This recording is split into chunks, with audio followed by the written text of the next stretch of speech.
The Esquilier Empire is known for many things. Winning wars is one of those things.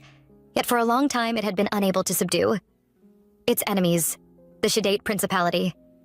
Generations came and went, unable to achieve the dream, until Margrave and his son Eric stepped in. They were able to subdue their four, marking their surrender with a document which they submit to their king. On the outside, the man looks like he's thinking of the best way to thank them for achieving this feat, but everything gets dark when he asks if Eric is of marriageable age now. His father reluctantly agrees, wondering what the Emperor is hiding behind his sinister smile. He hopes for the best until the Emperor talks about giving his sister's hand in marriage. Already he knows this isn't a negotiation, it's a decree, but that isn't his problem. His problem is that the lady in question is the hidden princess no one has ever set eyes on, and some presume dead. He can't believe that kind of person has been forced upon his son, but that's not the worst part of this. The worst part is the lady herself and the condition she is in. The knights present are at a loss for words, yet the Emperor casually introduces her as his younger sister, Miessa Esquilier. He claims she is shy, but when she falls to the floor, it's clear there's more going on with her than he is willing to share. He does cover it up, though, claiming she is merely unwell, a lie Margrave sees through. Still, he thanks the Emperor for honoring his family with royalty. Deep down, he can't believe this person qualifies to be called a princess. But Eric doesn't seem to mind. He announces his acceptance too and strolls over to her to introduce himself. He does this without knowing she'd react harshly, like a cornered animal, to be precise, and when she does, he pays no attention to her behavior. Her brother, on the other hand, calls her to him, before apologizing for her behavior. Then he asks her to apologize too, but all she does is bark. Margrave is pissed. Nevertheless, on his way home, like he was at the palace, he stays silent too, while thinking about how in the long war they fought, his family, the Cladnies, snagged the win for the Empire. He is aware that the Emperor arranged this marriage because for some reason he isn't pleased, making him even angrier. His silence eventually fades when he gets home, and it is replaced with loud cries as he complains about his son getting a foolish princess as payment for their unwavering loyalty. You'd expect Eric to be bothered too, but the man doesn't have a care in the world for his father's complaints. They all know they are cornered as the wedding is inevitable. It's unwanted, no doubt, but he is willing to step up as the heir of the Cladni house. It's his duty, isn't it?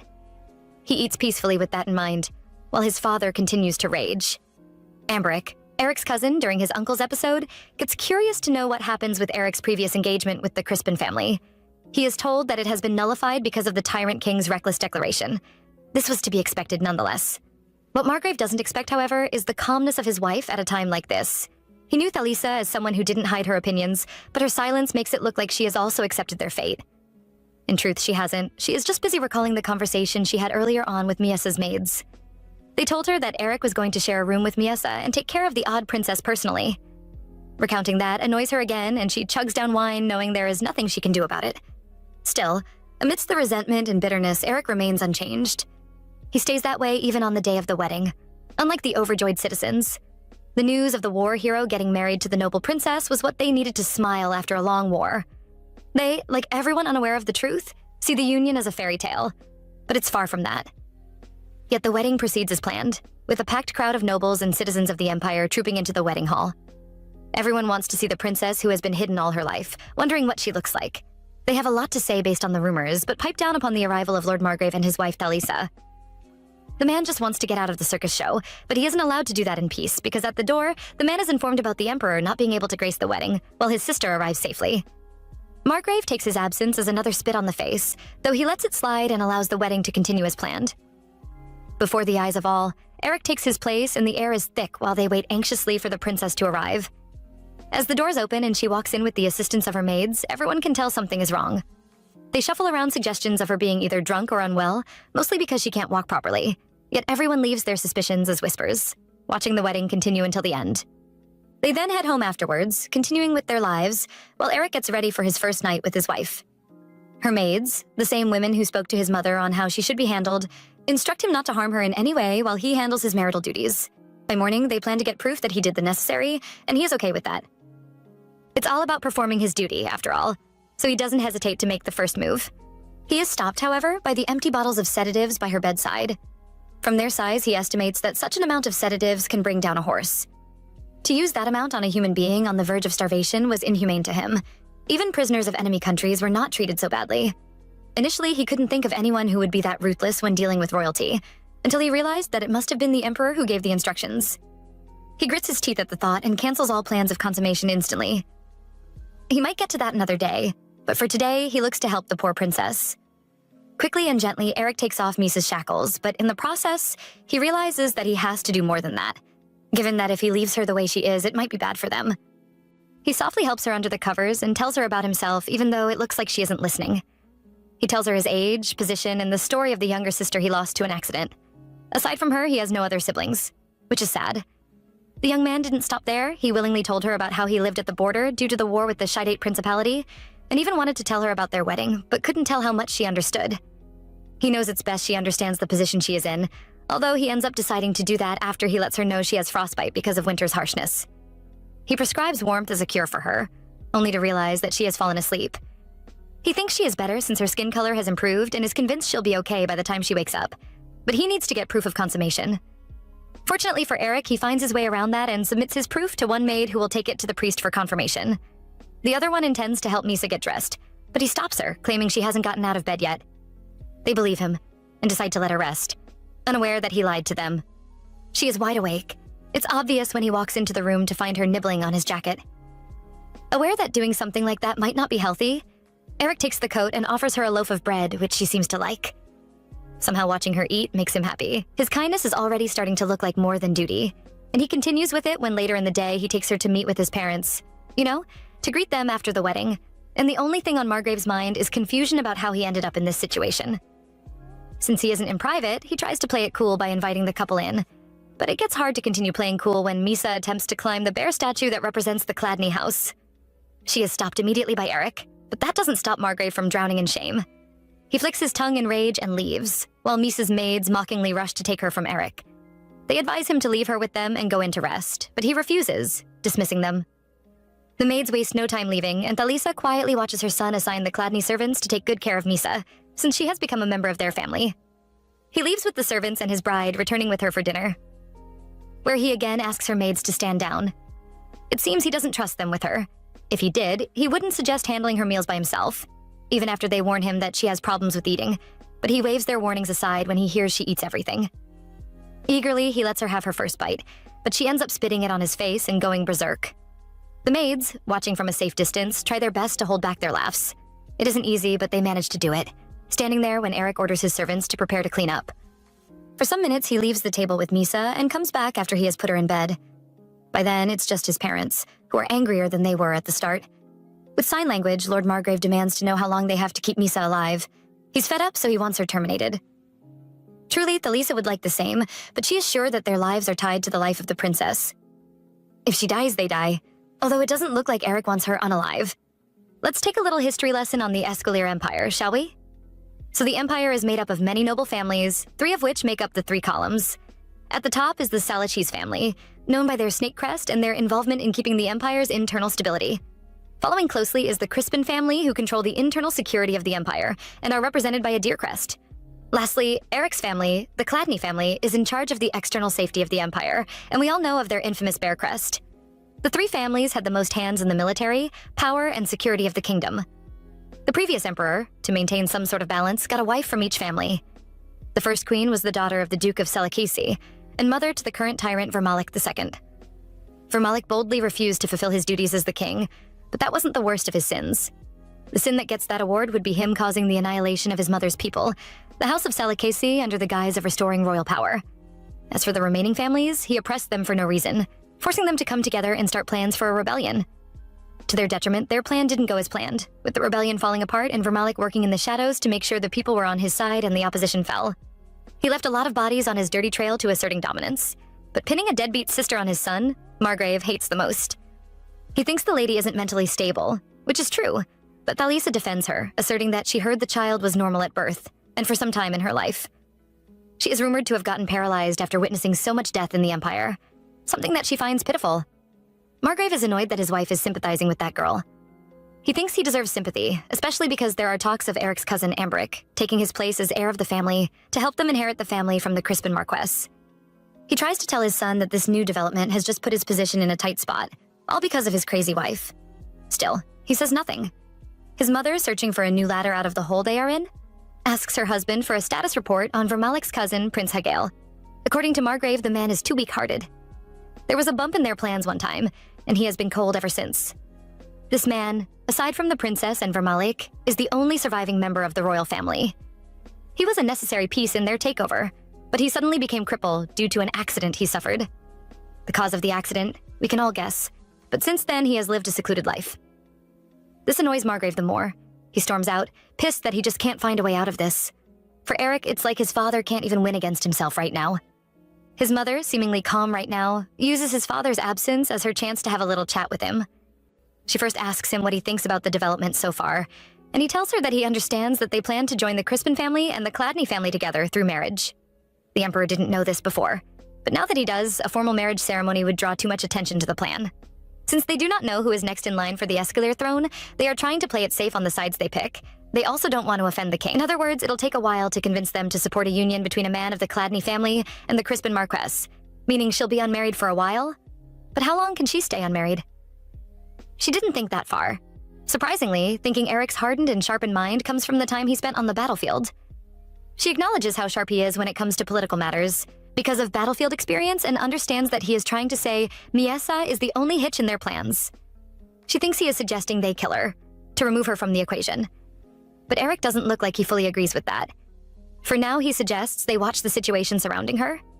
She agrees, and adds that regardless of what the maids may think, he shouldn't show Miesa any affection. But Lisa believes it might be a problem with their plans later on. Plus, if they end up needing to kill her, his affection might be a problem. For the poor girl's sake, his mother advises that he doesn't confuse her with kindness. For some reason, Eric flinches at his mother's conclusion, thinking about it later during his stroll through the halls. He is not okay with his mother wanting to eliminate Misa, and looks back on the little time they've spent together. It hasn't been much, but he is attached to her. It's certainly more than duty now, but his mind goes from his mother to the maids and their gossiping, which he is fortunate to run into. From the way they sound, he can sense some level of harshness from them towards his wife as they try to get her to sleep, but he doesn't step in until they start talking about his family. He then dismisses them, permitting them to come the following morning to take care of Misa. It's obvious that he doesn't trust them, from how often he keeps dismissing them, and they know it, yet all they can do is resent him while they obey his orders. When alone with Misa, Eric notices that she is currently in a good mood. He watches her play with her hair for a bit before approaching her and telling her that she is currently in the Chladni capital mansion. He informs her that she'll be shuttling to and fro, from here to her territory and back a lot. Since she'll be traveling a lot to this place a lot, he wants to be sure she likes it. In the process of trying to figure out her mood, he notices that they hadn't made eye contact for a while. Away from that, he realizes she always has one style of clothes on, plain, damp, and unbefitting for a princess. They look more or less like a prison uniform. As he observes her, Eric ends up overstaring. Misa accidentally catches him, and they end up staring at each other for a second too long. During this time, he notices how beautiful she is, only for her to ruin the moment by blowing raspberries at him. By doing this, she bathes him in saliva, waking him up from the little trance he was in. Calmly, Eric wipes his face and guides her against acting so rudely, after which he admonishes her to rest, promising to join her when he is done handling work. Later in the night, they are both in bed fast asleep until a storm wakes Misa up. She is frightened by the storm, waking up moody because of the many thundering sounds she had to endure. Watching her as he tries to help her have breakfast, Eric notices she is down and asks her about her night. He fears she experienced discomfort while sleeping, guessing it was caused by the difference in bed, but she barely responds. It's visible that she looked better last night when they went to bed than she does now, and her appetite is low. For her good, he advises her to eat something to stay energized, even if she doesn't feel like it. It looks like she understood him the moment she reaches into the bowl of pottage and helps herself with some, but it wasn't her appetite that was the problem. It was her unfamiliarity with spoons. She prefers using her hand, which he doesn't advise against. One day turns to months in the Chladni mansion being Maesa's new home, and Eric noticed it had changed subtly since their marriage. In the training grounds where his knights are, though they act respectful on the outside, deep down he knows everyone has something to say. It's written on their faces, their intention to speak up as well as the thick atmosphere to back it up. It is so tight that everyone stops training until he reminds them they aren't done for the day. Hearing his order, they continue with training, and he goes back to thinking about the situation at hand. Within his family, his father now eats alone because he is unhappy with Misa's unruly eating habits. His mother has tried to tell him to keep his emotions in check, but Margrave has refused to listen. Even their subordinates look confused concerning the matter, yet no one has dared to openly show dissatisfaction concerning the matter. Eric stays firm, as always, supervising training and eventually joining in before he retires to the mansion. There, the butler informs him that his wife had been up and down the mansion, eventually ending up in the maid's workroom again. He can't believe she went there today as well, but why is she associating with the maids? Is it because they swaddle her in soft clothes and she can sleep peacefully there? Or because they genuinely admire her and treat her like a puppy? Interrupting them is Eric, who came to get her. Quickly, everyone is at attention and the head maid briefs him on the needful. She tells him that Misa's maids were unavailable, and they came to meet her fast asleep on the floor. Out of concern, they swaddled her up before letting the butler know what had happened so he can pass the message to him. It's a kind gesture he approves of. Still, he thinks it's time he looked after her. Willingly, he takes her to the room, but on getting there, she wakes up and starts wiggling vigorously. He wants her to let him go, but he can't until he lets her down, so she doesn't get hurt. Once placed on the bed, Misa pulls away cautiously. She's been like this for the past few days, making him believe she doesn't like him that much. Truly, it seems like all she considers him to be is her means of transportation. That doesn't stop him from trying to help her with the thread of yarn stuck in her hair. Nevertheless, the second he moves towards her, she is startled and pulls away again. Right now, she looks like a white cat from his childhood. He finds that amusing, and because of that, he keeps Misa company until later in the night, where he leaves her to rest while he handles the pile of letters on his desk. In them contains issues from the palace maids complaining about him ignoring their services, food rationing problems, and so much more. It's enough to stress anyone out, so Eric plans to call it a night, and is about to go to bed when he notices a sealed letter on his table. Quickly, he opens it and the contents freeze time. It's a message from his mother concerning his father's affair. During their days on the battlefield, he suspected his father had some skeletons in his cupboard, and confirmed his suspicions when he spotted his father with a certain waitress from the area. Since they were at war, he saw no need to stress about it, taking the matter as trivial, even though he felt betrayed and bitter. It was war, so he kept it a secret, monitoring the woman and his watch over his father until after the war.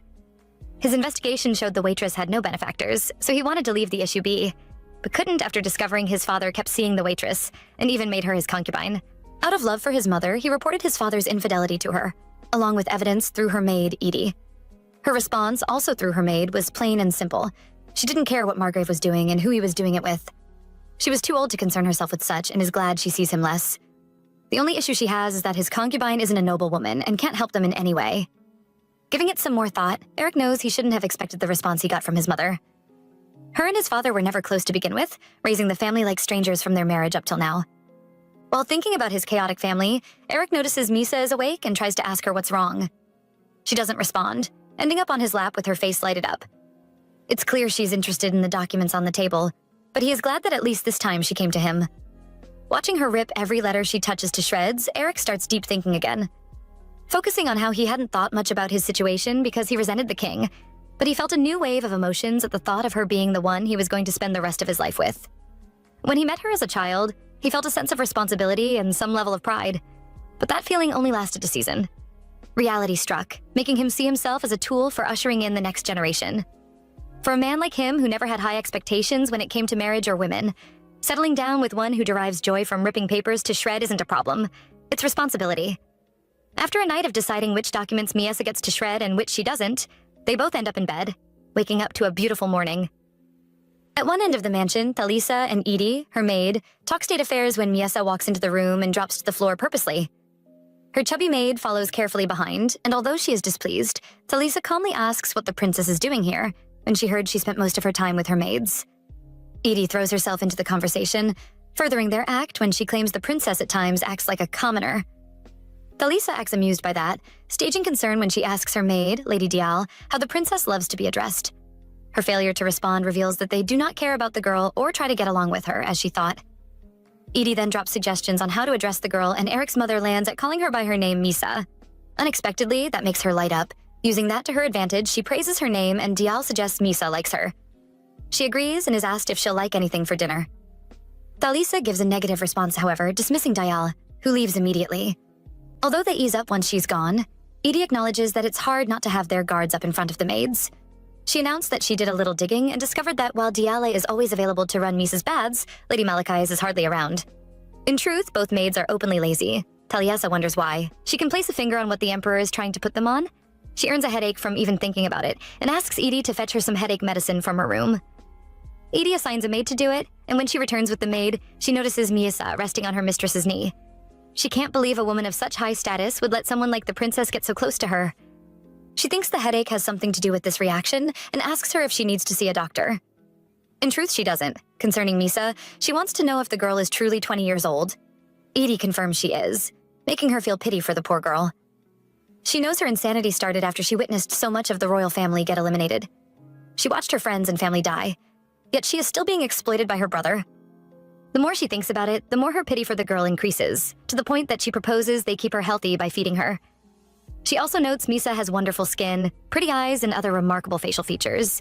She is focusing on the details, something she isn't known for.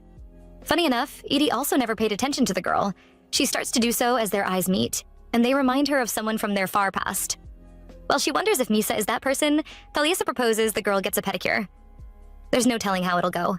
Eric isn't there, but when he gets back, he is informed by his butler that his wife has been with his mother all morning. Curious to know what's going on, he hurries there but is stunned by what he sees. His mother personally handling Misa's nails. Eric freezes with his jaw dropped for so long that his mother and Edie notice him and are disturbed by the look on his face. He knew his mother as someone who, even though she felt little sympathy for a person, she was never going to do as much as touch that person. Growing up, she was very rational and even cold to him, her son. Looking back, she only had this happy, adorable expression when his younger sister Rosier was alive. He fears his mother has accepted the princess because she projects her late child. For her own good, he steps in, managing to get the scissors from her and handle the pedicure himself. He isn't sure whether he is right or wrong for interfering, but he thinks he is on the right path as he keeps getting flashes of his mother's face on the day his sister passed. As he goes on with his free nail service, Misa doesn't look too pleased. She was calm before, but with her facial expressions gradually changing, Edie fears she might cause a fuss. She racks her brain quickly, thinking of how to prevent that, and finally notices the cookies on the table. Quickly, she shoves one into Misa's mouth, and it actually calms her down. Eric, after witnessing her sudden reaction, asks why she did what she did, and she explains. Her explanation, along with the realization that Misa likes sweet snacks, makes Thalisa laugh. But watching her eat makes the older lady even more excited. The day was a success, no doubt. But at night, all Eric can think about while feeding Misa is how his mother reacted towards her. He is convinced she likened her to Rosier, but doesn't know why. To him, their only similarity is their eyes. If that was it, then what about his cousin Amberic? He has similar eyes. Does that mean his mother gave him special treatment too? He can't tell, wanting to resume feeding her when he acknowledges that she has become more docile. His joy is short-lived, all thanks to the grilled quail they serve that she reacts aggressively to. For her sake, he has to ask the butlers to take it out, and they do, while he wonders what made her react the way she did. Her maids had told him she ate all types of food. Could it be that she got sick because of quail one time? The following day, Misa pays the maids' workroom another surprise visit. They all seem happy to have her, but one shows the most joy out of them all. She is so kind that she spreads something for her to lay on to prevent her from catching a cold due to the harshness of the cold, hard floor. The other maids, however, think she is a weirdo for talking to the girl. It's similar to talking to herself since she doesn't have the ability to understand what she is saying. They noticed Eric did similar, but they understood things on his end. She was his wife. It's normal for him to pamper her and carry her everywhere, preventing her feet from touching the floor. But before now, they noticed he had next to no interest in women. They fear people like Misa have always been his type and are about discussing it when a maid stops them, arguing that it was normal for a couple to be as close as they were.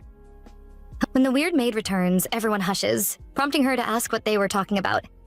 She is told not to worry about it, however, and they switch their chat to how Misa puts on such shabby clothes and keeps getting dirty. To help her stay neat, they all agree to embroider her a bib, getting to it immediately while some maids in a different uniform stare at them judgmentally. At the training grounds, Eric notices it's past lunchtime. Unexpectedly, his wife slips into his thoughts. Recalling how she reacted strangely because of grilled quail the previous night, he fears she is still moody like she was in the morning, so he dismisses training for the day, hurrying off to find her afterwards. On his way to the mansion, he thinks about a lot of Misa-based topics, like how she might not have had lunch or she didn't get to play with the maids, something he is aware she loves doing. She doubts she'll ever get to have fun like the maids, but he is somewhat wrong, based on what the butler has to report. Today, the only rest she had was the little nap she took in between the many activities she got involved with. The most outstanding, nonetheless, is that she fell into a stream on her way to the chapel with his mother. It happened while she was admiring fish, but it wasn't anything serious. What is serious, however, is her distaste towards the chapel. Although she willingly followed his mother to the service at the chapel, the butler notes that when she got there, she was reluctant to step in and ended up waiting outside with the maid until the service was concluded. Eric wonders if it'll have been better if they took snacks along and orders that there should be a steady provision of sugary snacks for Misa. That night, he feeds her as usual, watching how bubbly she is with joy.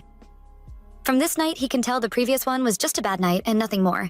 Everything is going great, until a freak accident leads to her biting his finger. At first, Eric doesn't pull away, but when he eventually does, he has this look on his face Misa doesn't approve of. Engaged, she takes off the tablecloth, sending all the dishes flying. Some of the plates land on the floor, others on her, meaning she'll need a shower. To handle that is her maid, Lady Dial, who is fed up with the night-by-night chaos. Still, she helps Misa get clean, returning her later that night by bedtime.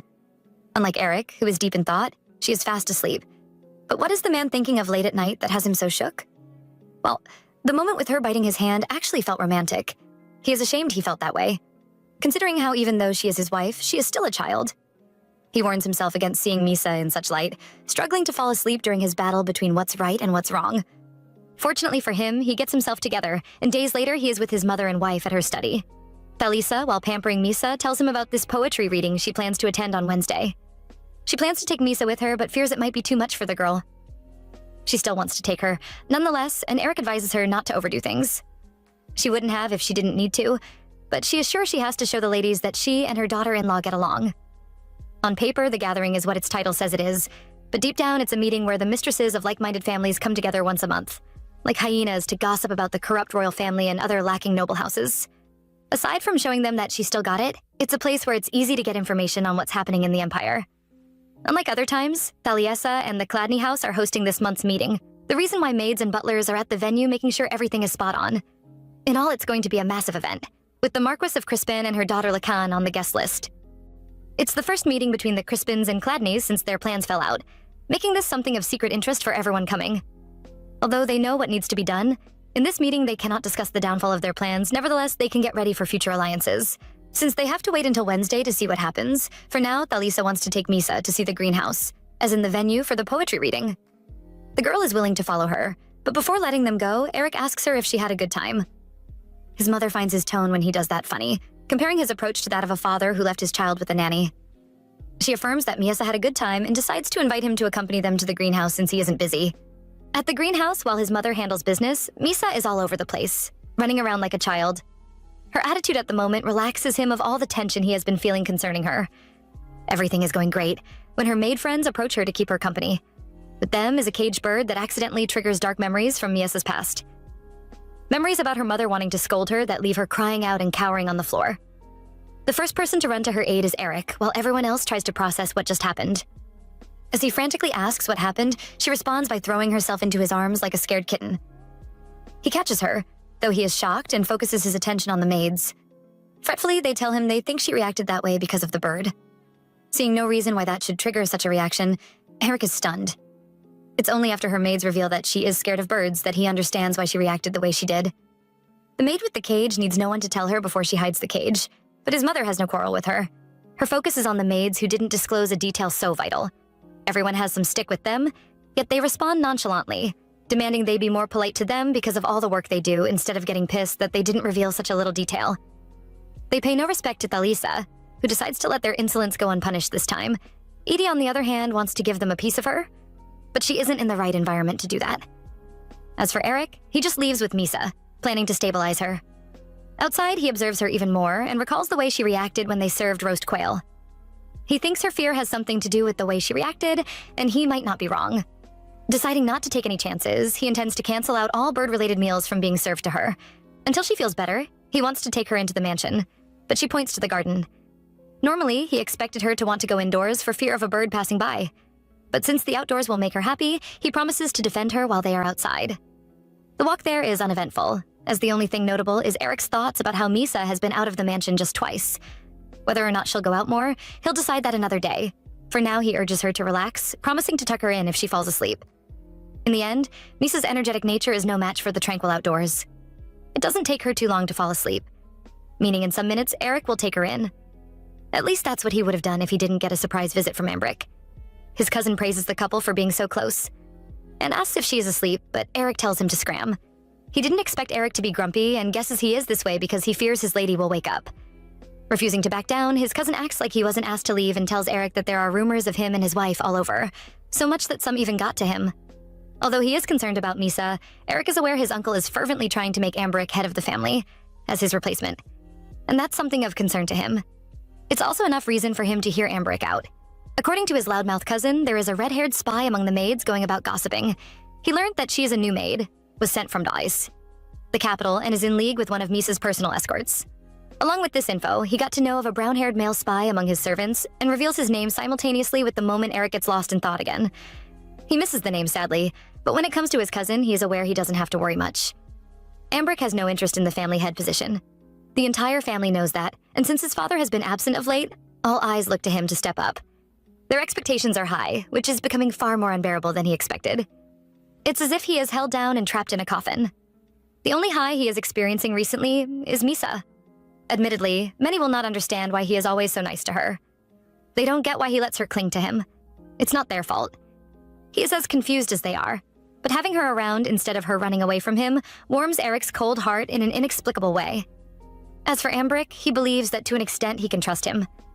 He did on the battlefield, and they grew closer with every near-death experience they tackled together, so he willingly trusts him to an extent.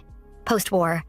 Their time on the battlefield also is the reason why Ambric is supporting him in this whole family head issue, taking his side over his own father. Eric is truly grateful to him. He doesn't hide that. But his cousin thinks Eric is also doing him a favor by making his life interesting. Everything else aside, he wants to know if his cousin has truly fallen head over heels for Misa. He thinks so after he heard Eric trimmed her toenails himself, but Eric claims he did it because he couldn't stand by and watch his mother do something so lowly. That's that. But Ambric refuses to use that one time to judge how Eric feels about Misa. He complains about him carrying her around, claiming that he heard she hasn't even set foot on the mansion floors yet. That's a bit overboard, but he does carry her everywhere and claims he does it because she can't walk properly on her own. The way he sees it, he'd rather do that than pull her around like the maids did at their wedding. He reminds him that Misa is part of their family now, but even that isn't enough. Sure, Eric has a logical explanation for everything he is doing, with circumstances to back his exceptional sense of duty and even his compassion. But upon all that, he still can't understand why he's doing what he is doing. Initially, he thought he was being nice to fool the king. If that was the case, then why was he letting her sleep on him when no one was around? Eric warns him to stop talking at that juncture, but Ambric cannot be silenced. He is open to getting rid of Misa sooner than later and continuing with the plan of him getting married to Lady Lacan of the Crispin house. He thinks the poor girl is a misfortune, and that forces Eric to open up. He claims he accepted the proposal because it was the best course of action for him to take. He understood that by doing exactly what the Emperor wanted and submitting, they could move in the shadows because he'd pay less attention to them for a while. Still, it didn't matter who he married as far as she benefited the family. He knew that. He ends his little speech by assuring Ambric that Misa knows nothing. She is an open book and didn't even know who was carrying her or how she was being treated. In his eyes, she was already miserable. There was no need to make her even more miserable. Hearing this explanation, the ranting younger cousin calms down, although he warns Eric that everyone treats the poor girl like a plague. He hates to admit it, but he doesn't disagree. What an afternoon, even so, the drama that is underway in the form of the poetry reading is definitely going to topple this one. Initially, it didn't look like much. Guests/noble acquaintances of the Chladni family were arriving one by one, and the hall gradually became packed. Before the reading starts, the Marquess of Crispin and her daughter, Lady Lacan, drop in too. Finally, before the event starts, Eric shows courtesy by coming with Miesa to briefly greet the congregation. Merely showing up for the event causes a ripple effect, which is the dozens of eyes they had to endure during the short time they used to greet their visitors. On top of that, the couple received insincere congratulations for their union, but Eric saw it coming. Aside from him and his wife, everyone silently watched to see how the Crispin-Chladni relationship was going to be during the span of their meeting. He'll deal with that later, if need be. But for now, he hoists his wife onto his arms and takes her out, declaring she is feeling unwell. Following behind is Lacan. She came without an escort, and neither of them notice they are being watched, when Eric asks her to keep what she has to say brief, alleging he is in a haste. She does as he requested, admonishing him not to have children with Misa, after which she lets her handkerchief fly and leaves. After the reading, the Marquess and Lacan head back to their estate discussing Eric. Although the mother is glad her daughter did as she was told, but was disgusted by the closeness Eric exhibited towards Misa. She is convinced he is romantically attached to her, since in her book she is the type of girl men fall for. A pretty girl who knows how to giggle the right way. She poses a threat to their mission of getting into the Chladni house, but the Marquess urges her daughter to find a way to get into the house and get them the life they have never had. Lacan was basically raised to bear heirs for the family she ended up in and was taught basic etiquette and virtues of being a good hostess, but there's a side to her. We'll get to see later, and it'll probably explain why her hands look so worn out. That night, Eric is drowning in work. With his father's focus fixed on political affairs, keeping the family in order is his duty. It isn't easy, really. It's a big house with numerous problems, and he has to make decisions concerning all. The most pressing duty he has to attend to at the moment is figuring out how they'll get through the summer, as they are experiencing food shortage. This happening after losing life and property isn't funny, but it's a problem. He has to handle it. And the best solution he comes up with is finding a way to ensure they stay fed until autumn. By then, he expects the returning soldiers to be able to harvest the fields, stabilizing their situation little by little. They were the ones who gave the most to make sure the war was squashed. You think the Emperor would compensate them properly? But he didn't. Instead, he gave them the Halleck iron mine, something they need to develop in the meantime and would likely profit from years later. Ultimately, it won't help with their feeding problem, an issue that the Emperor has turned a blind eye to, leaving them on their own. It's not a significant financial burden, in truth, but it's an issue nonetheless. Young Miyasa doesn't understand that, if she did, it's unlikely that she would have approached him to bother him at a time like this. Days later, the family have another problem to contend with, in Lakani's missing handkerchief. She dropped it at the mansion purposely, and it's a show of romantic interest. But Thalisa, when she's told about the sign, orders Edie to get the maids of their mansion to join the Crispin maids in searching for it, before rumors begin to spread. She instructs her to say the handkerchief they are searching for belongs to her, an explanation that might not do in the long run, but it is used to get some maids searching for it without suspicion. During the search, Maid Malachi's signals the Crispin maid who informed Thalisa of the handkerchief, and they go to a corner to discuss. Their topic, getting rid of Misa. The maid wants it done within 2 years, yet Malachi's is willing to do it even today. The sooner the better for her, but in any case, they need to constantly communicate and understand that the Chladni mansion isn't the best place to do that. She can't keep making excuses to come over, so they conclude that the best place to meet is in the city. And since Malachi's is quite free most of the time, all she needs is a time and place for them to meet. Behind all this is undoubtedly the Marquis of Crispin and Lady Lacan, who must have promised this sly maid a lot of money. Before they know it, it's evening and dinner is in a few minutes, the main reason why Thalisa is busy getting Misa's hair done. For the sake of them, eating together, with Margrave, that is. She asks the girl to be quiet and well. Margrave, watching from a distance, is irritated by his wife's closeness with the girl, but gets even more pissed when she takes back her earlier charge and replaces it with a request that all Misa should do at dinner is eat well. She cares more about the girl than she does about what her husband thinks, which is visible when at dinner time Margrave complains about the annoying sound she is making by dragging the table fork on an empty glass plate. The maids also find the noise appalling, but say nothing, while he tries to get his wife to control the situation, but she employs him to be patient with Misa, who is just learning how to eat by herself. Defeated, he looks to his son, expecting a more rational response from him, but Eric, instead of scolding her, carefully advises her on what to do. He thinks it's irritating that someone so old needed so much care, but by constantly stressing this matter, he finally gets Thalisa to ask him not to pay attention to Misa. She is sure the girl doesn't want his attention anyway, a statement that shouldn't be taken as disrespectful, but Margrave decides to see it that way. It gets worse when his wife ignores his mood while focusing on Eric making sure her daughter-in-law eats well. That attitude is the last straw for him and the reason why he gets up to leave. Before exiting, though, he doesn't forget to angrily remind them of their meeting with the Emperor in some days. They are supposed to greet Vermalik the tyrant, and he wants them to make sure Misa has no bruises or scratches when the time comes, for the sake of the family. In Escalier, it's a tradition that a newlywed couple visit the home of the parents of the bride, 50 days after marriage. That meant he had to go to the palace with Misa, and Thalisa wants to be sure he is all right and has gotten gifts for the Emperor. Eric claims he has, and soon enough, the day of the visit arrives. While he is in the carriage with Misa, Eric watches Lady Malachi's giving orders to the carriage driver after ordering them in what they should and shouldn't load onto the carriage. Eric is shocked to see her handling her duties. As for his wife, she is just being herself, the wife he welcomed amid the sympathetic gazes of people. He agrees she isn't as bad as he thought, and he leans over to ask her if she remembers his name. To no one's surprise, she pulls away. Something he finds funny as he tells himself that although she might not know who he is, having someone to protect makes his life worth living. Once Malachi's is done giving instructions, she joins them in the carriage and the journey to the palace begins. It's a peaceful and uneventful ride, landing them at the palace in no time. Upon arriving, Eric and Misa are not even allowed to rest before being ushered through the intimidating halls to go see the Emperor. Taking cognizance of his origin and rise to power 20 years ago, Eric attributes Vermalik's quick success after ascending the throne to the power that backed him in the form of his mother's people. The Salakis were a powerful family. Their dominance ended 11 years ago, around the period when the Emperor flipped his switch and ended up painting the palace with the blood of his people. It was said that before the previous pool of blood dried, another person was unalived. Eric knows the halls he is walking through were once covered in blood and bodies, so much that as he walks, he doesn't know whose body lay on the spot he last stepped on, or which lay on the one he is about to take. To visit a man with so much bloodlust explains fully why Eric is on edge and resents Vermalik. Miesa, on the other hand, doesn't look bothered at all. She is free as always, and her brother can see that her face is prettier now than it was the last time he saw her. With Vermalik is his concubine and wise men, but Miesa pays no respect to them when she drops to the floor like she usually does. Although he ignores that, he drags their attention back to her improved complexion, attributing it to the possibility of her being pregnant. Of course, the sly man hopes a baby is on the way, and Eric plays along, even though he could never make someone like Misa, who can't process things straight, go through the woes of childbirth. He thinks he has been able to fool Vermalik, but his advisor comes to him, whispering to him, while Eric tries to use his claim of Miyasa not being fully healthy to leave the room. His plan fails, however, when the Emperor takes his mind back to the night after the wedding. He declares that although he shared proof of consummation, the princess was fine, which wasn't supposed to be. Going on, he notes that the maids constantly gathered proof to show that he hasn't laid a finger on Misa yet. To think Malachi's and Diala would go that far.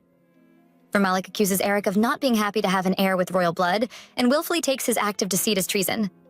The Emperor speaking of treason simply means the life of all the members of the Chladni house and their staff is on the line. To save them, war against the Empire would be the only option, but he can't do that with only 70 knights that he brought to the capital city. Vermalik already has Eric nailed, but to fully crucify him, he turns to Miyasa, coercing her in order to get a confession from her that her husband didn't touch her. To everyone's surprise, for the first time, they witness Misa communicating back with words and actions that manage to get Eric off the hook for the time being. He is still stunned as the Emperor dismisses them harshly, but he takes Miyasa away anyway, back to the carriage and then home. Upon arriving, he orders that everyone is kept away from the West Wing on the second floor, declaring that he will take care of her this evening, but wants Cullen, one of his knights, to be summoned. Amidst the crowd that comes to welcome Eric is Dial, who can't understand why he is requesting solitude. Nevertheless, there is nothing she can do about it. Later on, at the West Wing, Cullen, a Chladni knight that is also Eric's right-hand man, arrives in response to Eric's summons. He meets Misa, causing a fuss, but is instructed to make sure no one comes near the room while he is in. Should anything happen, he wants to be informed ASAP, an order Cullen can uphold. Once he is out of the room, all focus is back on Misa, who Eric starts to interrogate. First, he informs her that no matter what she does, no one can hear her. A detail that frightens her, but he tries to let her know it also means that she can talk to him. He is aware she is able to communicate and refuses to let her continue feigning innocence. For that reason, he is patient enough to wait for her to get tired and speak up. It is her only way out of this. Just when it looks like Miyasa will prolong his wait, she does something out of the ordinary, spooking him by quoting what his mother said to his father during dinner some days ago. "Honey, don't pay any attention to Misa. Misa doesn't want your attention either." The repetition was nothing like what she did in that palace. Unlike then, when her tone was innocent and shaky, this one is firm, yet elegant. So elegant that he is at a loss for words, but still manages to ask her why she put up that act before her brother. Her good acting saved him no less, but she responds with another quote. "We'll be looking for meat like hyenas, so we have to show that we're doing well." He's sure he has heard that phrase before, but can't put a finger on where he heard it from. For now, though, due to his hand shaking in shock and his mind not being able to process things properly, he lets her go and apologizes for being too hard on her. In truth, she is much more than he ever expected. So cunning that he wonders what her little head has been thinking all this time that made her use trickery to survive. According to the stories he heard, she was 8 years old when she watched her mother die. As time passed, she witnessed the deaths of her half-sibling and more in the hands of the Emperor. She feared she'd suffer the same fate and accepted to be treated worse than an animal, over death. For a man who just came into her life, Eric feels pity towards her, for all the years she spent living less than human. He wonders if he is supposed to offer her words of comfort for her terrible past. But when he considers the possibility of his words not being able to rid her of all the pain she experienced, he swallows his words and leaves. The following morning, Eric stayed around when Miasa's maids came to check on her and the butler brought food. He sat silently, watching Malachi's go to wake her up for her meal. In Malachi's head, she was discouraged to see that he wasn't executed for giving false proof of consummation to the Emperor. She still plans to go on with her duties, but he stops her, ordering her to let Misa sleep some more, especially after the journey to the palace and back that he is sure was exhausted. It's all an act, the maid suspects, but does as she is asked. She can't say what exactly is up with him, but she lets things be, while Eric's butler advises him to have breakfast since they brought it already. He does, even though it's his first time eating alone since Miesa came into his life, and every bite tastes as rough as sand. His day continues while we spend Misa's day with her. Ever since the big revelation yesterday, seeing that there is more to her makes her actions clearer. She actually plans the weird deeds she wants to carry out during the day, from messing up the breakfast table to nibbling on Eric's clothes to bothering Dial. It's all planned. It's all an act she carries out cleanly, until she stops to think about Eric. The black-haired man, and the chances of him revealing her secret. She recalls that yesterday he looked like he was angry at her. If he truly was and exposed her, she worries that they'll kick her out of the only place she has found comfort in a while. Truly, she is scared, but for her sake, she relies on her knowledge of him up until now. He didn't seem like the type of person who would rat her out. Well, just in case he did, she knows the best way to confirm is by going to see his mother. When she gets there, Thalisa welcomes her warmly as usual, although she complains about how dangerous it is for her to walk around without any maids.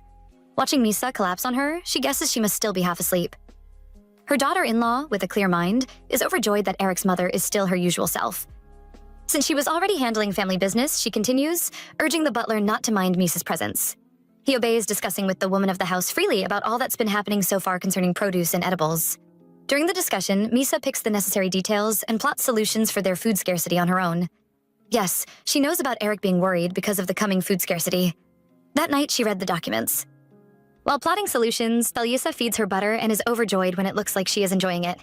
For her sake, she plans to get more butter, an attitude Misa doesn't understand. How is it that Eric and his mother are always happy when they see her eat? The ones closest to her, her brother and the maids assigned to her, had no care in the world for her, making it hard for her to believe that anyone in the world would care so much about a princess who is a plague. Anyways, as always, her day goes on perfectly, at least until Eric returns and comes to get her. Thalisa is surprised that Miesa, who is usually calm, isn't acting calm, but she had no idea the girl just doesn't want to go with Eric. She is scared because he knows her secret. Still, he picks her up and whispers to her that it'll be best for her to come with him, since he hasn't snitched on her. Later on, they have dinner together. He is all formal, and she is annoyed by his sudden strictness, and him expecting her to eat by herself. For a moment, she dislikes him, consoling herself with the niceness of the servants of the household. They are so caring that even though they knew she would eat her food with her bare hands, they brought cutleries for her. Now, faced with the problem of eating by herself, Miesa finds it hard to eat with the spoon and fork. It's been over 10 years since she tried using them. It isn't easy, but she manages to take one bite, only for him to compliment her for being good at eating. She can't believe he just told her that and ditches this cutlery to eat with her bare hands. While eating, she makes a mess, as usual, and cleans herself with her tongue. Not only is she using her hands because it makes eating easier, but also to keep the table messy and avoid suspicion from maids who come to clear out the leftovers. What she is doing isn't wrong. It's what she usually does. But for some reason, Eric finds this tempting. For his sake, he asks her to stop and pulls his chair from his end of the table to hers. Throughout, she is thinking he is angry, but that's not it. Since she doesn't know why he is acting up, she thinks it has something to do with her eating like a beggar like she usually did. But he just cleans her up and leaves the rest for the servants to handle when they come around. While he supervises from a silent corner, Miesa endures a harsh bath from Malachi's. The maid can't understand why Miesa never catches a cold and wishes for a few days of comfortable rest. The same thing the poor girl wishes for. It's been a while since Malachi's came to handle her bath by herself. She usually left it for the other servants. Since she came of her own accord and is acting grumpy, Misa decides to retaliate by pulling hard on her hair. The maid can't help but retaliate, struggling until Eric intervenes. As he demands an explanation for what he just witnessed, she expresses her shock for him coming to the bathroom, but also tells him that Miesa caused a riot. She doesn't stop there, and throws in a claim that Mesa usually hurts herself when she enters riot mode and she doesn't know what to do. A laughable excuse on her part, but she uses it anyway, and hopes to get him out of the bathroom so she can finish bathing Misa. To her astonishment, Eric offers to handle her bath himself, unmoved by Malachi's claim that he isn't ready for all the splashing and running around the girl does during showers. He replies that he is most fit to handle this, so she gives up and briefs him on what to use on her. Only Miesa and her know that she is lying. She never uses any of the things she recommended he uses, but she is grateful nonetheless, preferring the baths she has here to the lye water baths she had at the palace. Eric is uncomfortable right now, truly, so he asks her if she can bathe herself. She stays silent and confused by the way he is acting, thinking he is angry. Honestly, she can't have that and decides to cooperate, disrobing, to keep him from nullifying the marriage and reporting her to her brother. There's also the chance of him getting physical. He has a physique that makes it look like he is violent, like her brother. She endured a lot in that maniac's hand, and although she finds it somewhat charming, she fears that he is about to get forceful. It's the height of her mistaking his confusion for anger, but just when she expects things to get bad, she feels his gentle touch on her back, followed by a concerned demand to know how she got the scar on her back. It sounded as though he pitied her, as he used a tone she had never heard him use before. He sounds as if he feels regret for her, a tone that prompted her to respond that the cause of her scar was her brother. Well, at least that's the response she thought she gave. What he heard was her usual sounds that didn't piss him off, but it made him quit the chit-chat and get to washing her. For her good, he urges her to tell him if she feels any discomfort, since it's his first time and he has no idea what he is doing.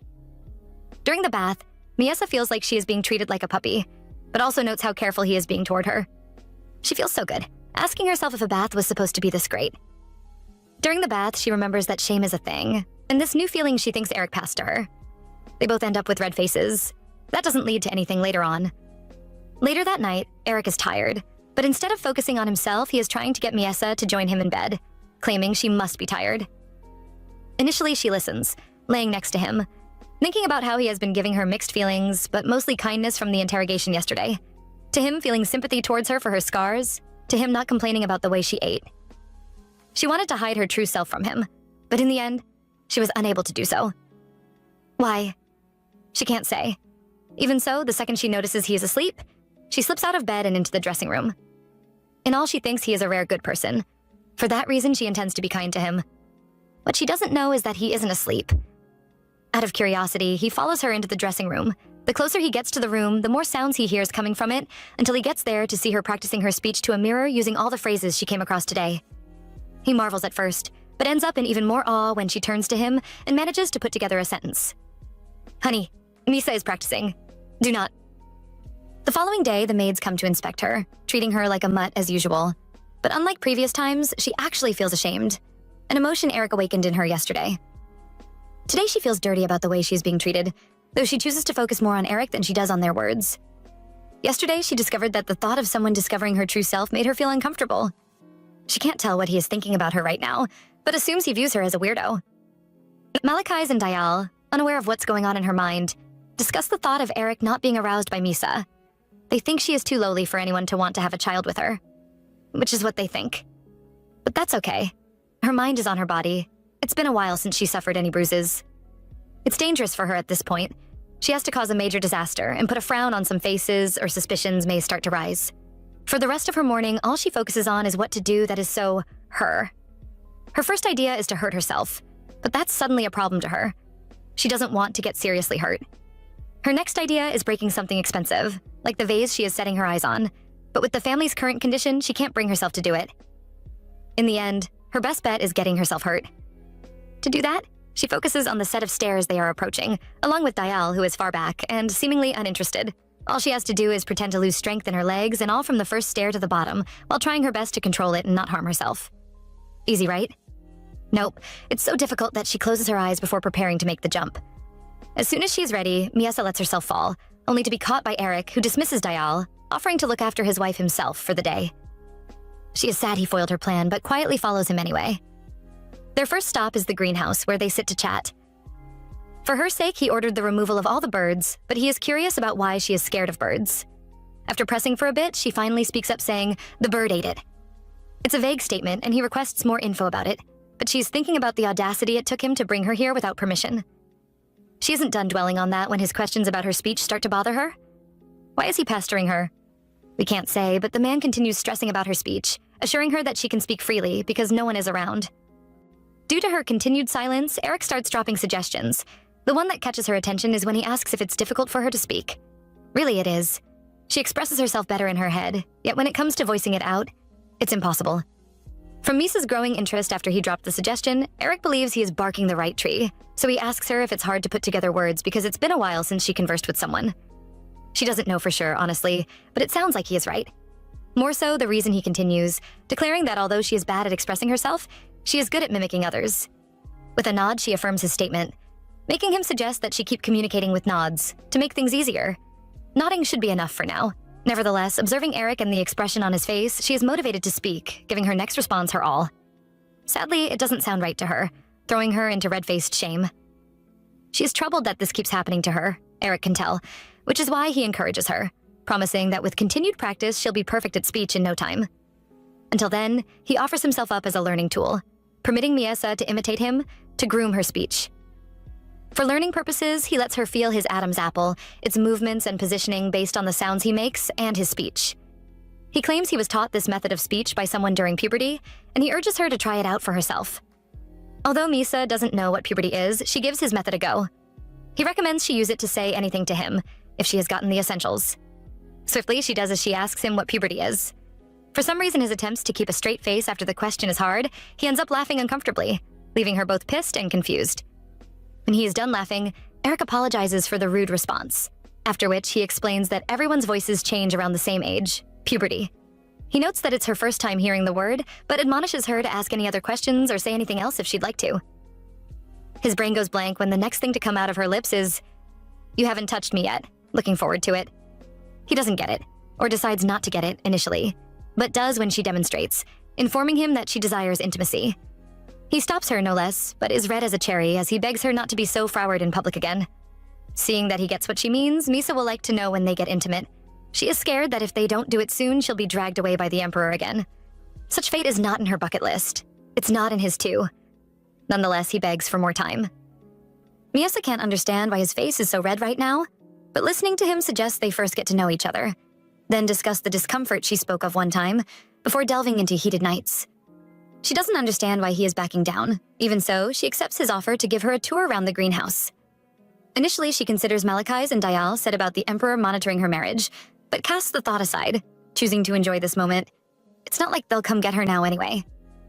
The walk continues, the couple sightsee, sharing a peaceful afternoon before he notices that she is walking fine on her own and asks if she ever had an issue with walking. The smile on her face following the question leaves Eric in awe. He admits that she even had him fooled with her good acting skills, not only then, but from the start. He'd like to know how she was able to fake it, and she'd love to explain. But she doesn't know how to tell him that she put pressure on the back of her thighs and calves. Moreover, it's fine. He is aware her speech is impaired, she doesn't have to say much. To show she is very comfortable with him, Misa stretches her hand out for Eric to carry her. The man doesn't hesitate, lifting her as he commends her for walking more than usual today. In his arms, no less, she finds peace along with the understanding that he is a better person than she thought, and shows her a kindness that she thinks will last. Looking back to the night before her wedding, Misa recalls the priestess reading to her about intimacy. She read about it in an indifferent tone that made it sound like it was undesirable and somewhat painful, something annoying she didn't want to get involved with. Now it's the only way of solidifying her marriage with Eric. She is willing to get this over with quickly. Her only problem is her husband continuously postponing the deed. Watching him closely as he eats, she has a lot to say. Upon noticing he is locked in her stare, Eric permits her to speak. Should she have anything she wants to say? He is a man whose life is on the line because of the Emperor right now. It makes no sense to her that it looks like she is the only one who is anxious about them needing to consummate. Finally, she speaks up, asking him when they got so close. He doesn't understand what she means and tries asking her what she means, but she doesn't respond. Right now, all she can think about is that the reason why Eric hadn't made out with her yet was that he planned to annul the marriage. She fears that he was never a kind person. The attitude he is putting up is only a trick. He is stalling for time to get rid of her. She is so zoned out that she is unable to hear him constantly calling to her. She is busy worrying that he isn't satisfied with her, but it's not just him. Whenever someone here treats her well, she gets 100 anxious thoughts or more. She is constantly feeling uneasy, worrying that to save herself from losing the nice family she has found, she needs to consummate the marriage as soon as possible and secure it. Living here reminds her of the distant time with her mother and the good maids that were originally at the palace. Tired of calling to her and not getting a response, Eric has to go to Misa and shake her a bit to return her to consciousness. He assumes she is unwell, until she opens up with the phrase, "Who would want to give his seed to someone like her?" Eric guesses that remark was Malachi's, and he is glad she opened up, giving him a chance to clear the air. He again repeats that they haven't gotten to that because they still don't know about themselves. She can't believe he is bringing this up again, so she quotes him as she asks if they can get to know each other and alleviate the discomfort he was talking about that time. Her words help him understand why she was so attentive that day at the greenhouse. She listened so she'd have words to use to bring the topic up on a later day. It's obvious she is impatient, but whatever the case is, he claims he needs time to get mentally ready for intimacy. A huge mic drop on her plans, although he'd like them to try to get to know themselves from that night. Grudgingly, Misa lets it slide, wondering if Eric is as experienced as she is when it comes to what they need to do. By bedtime, the couple get to talking again. In line with the promise he made her, he wants them to get to know a little about themselves each night going forward. He assures her that for every detail she shares, he'll reveal a similar one of his own. First, they discuss food preferences, then they talk about whether she enjoys being indoors or outdoors. That's where Mia's patience grows thin, forcing her to imitate his mother while asking him to quit talking. For a second after the mimic, Eric is silent, processing that she just imitated his mother, before he bursts out laughing. Secretly, Misa admires the way he laughs, but he loves how she sounds when she calls his name. He'll like her to try it again, which is easy for her since she admires him. Nevertheless, the word when it comes out makes him blush. The girl gets praised for having such a nice voice. However, for being so cooperative, she gets a kiss to the forehead. That's arguably the first attempt of intimacy he has made towards her, making her want more. On his end, Eric requests she tell him more about herself from now on. Watching her, he confesses to himself that he has developed some level of curiosity towards her. The lady who was able to deceive everyone so perfectly since her childhood. He'd like to peer into her little mind and know everything about her. However, he goes to bed knowing that in the meantime, all he can rely on is questions. The following day, the mansion is in unrest. Servants panicking, Malachi's and Dial being scolded, then Eric comes in to meet his wife seemingly unconscious and injured. What happened? Let's go back a few hours to the morning. As usual, Misa's maids come to check on her like they always do, getting there to see that the couple still haven't gotten intimate. For a split second, Malachi notices that something is off about Misa, but she doesn't know what. It doesn't take her long to let it go, though, and focus on the meeting she has with someone, a topic Dial wishes to discuss. The discussion triggers Misa to fear the maids are up to something, especially since Malachi hopes the person she is meeting comes with something decent. She can't tell what that decent thing is, but it's sure the maids have lived in 10 years' worth of accumulated obsession. She lets them gossip about the 3 pillars of Esquilier, you know, the families that run the kingdom, showing their contempt for all 3, although for now their focus is the Cladnies. Dial is tired of her status with the family, wanting out as soon as possible. That's where Misa decides it's time to act. She fears that if she doesn't do something absurd today, she'll arouse suspicion, and starts laughing insanely. On their way to her room are 2 maids from the mansion, with things they believe she'll like when they hear strange sounds approaching. At a distance, it's unclear what they are hearing. Nevertheless, it becomes clear where the sound is coming from Misa soon enough, as she dashes past them in full speed. She is glad they saw her, as they will be serving as her witnesses, while they try to figure out what she is doing. Her initial plan is to tumble down the stairs, however, she can't do that. There's a maid by the stairs and a couple more around it. In a millisecond, her plans change, leading her to a room that has a balcony. There's no one around, icing on the cake of her plan. There's no one to stop her, allowing her to jump off the balcony onto a field of daisies she hopes will cushion her fall. Word of this gets to Eric fast, but his mother beats him to his wife's bedside and scolds the maids for letting Misa out of their sight, what she thinks is the main reason behind the accident. Eric can sense the seriousness in the atmosphere. Still, he plays it cool, turning to Gela, a member of the Holy Knights Church, to call a doctor. He doesn't know what fully transpired. Nonetheless, he thinks it's proper for Misa's original maids to be relieved of their duties and replaced with a maid of their own. He always needed an excuse to make that judgment. They just dropped one on his lap. As for reporting this case, he assigns Edie to accompany Malachi to the palace to report the incident to the Emperor, an event that might hinder her scheduled meeting. Anyways, he wants everyone out of the room, so the servants scurry off, leaving him and his mother. Hurt, she complains about the incompetence of paid help these days, looking to him to support her. Sadly, he can't. He knows what she is doing is projecting her desires of his late sister Rosier to Misa. Negligence is what led to his sister's death in the spring before her 10th birthday. What led to her passing? She was struck down by a drunk knight on a horse because she was out without a nanny. The little girl's passing took away his mother's sanity. From the stable boy who provided the horse to the drunk knight to their families, old people and children included, punishment for the death of her daughter was handed. The punishment: death. Seeing all this happen, his father criticized the excessiveness of his mother's actions and has been estranged from her ever since. He fears today, like that day, his mother is losing her sanity again. For her sake and the sake of the lives of many that might suffer his mother's unleashed anger, Eric promises to handle this by himself, because it is his duty. Before his mother can respond, Gela returns with the doctor's report and lets them know Misa faced no serious injuries. It's just mere bruises, meaning she shouldn't have any problems moving around. His mother is gladdened by the news, heaving a sigh of relief, after which she announces that she has to get some fresh air. As for Misa, she is willing to leave her to Eric, trusting that he'll handle the matter skillfully. As soon as his mother gets out of the way, Eric confirms with Gela concerning the injuries, requesting to know the true severity. According to Gela, it's just as she said it is, except for the deep old wounds that are untreatable, and she saw no need to mention. Concerning confidentiality, she promises word of the injuries will not get out. She isn't someone to divulge personal information even when she is drunk.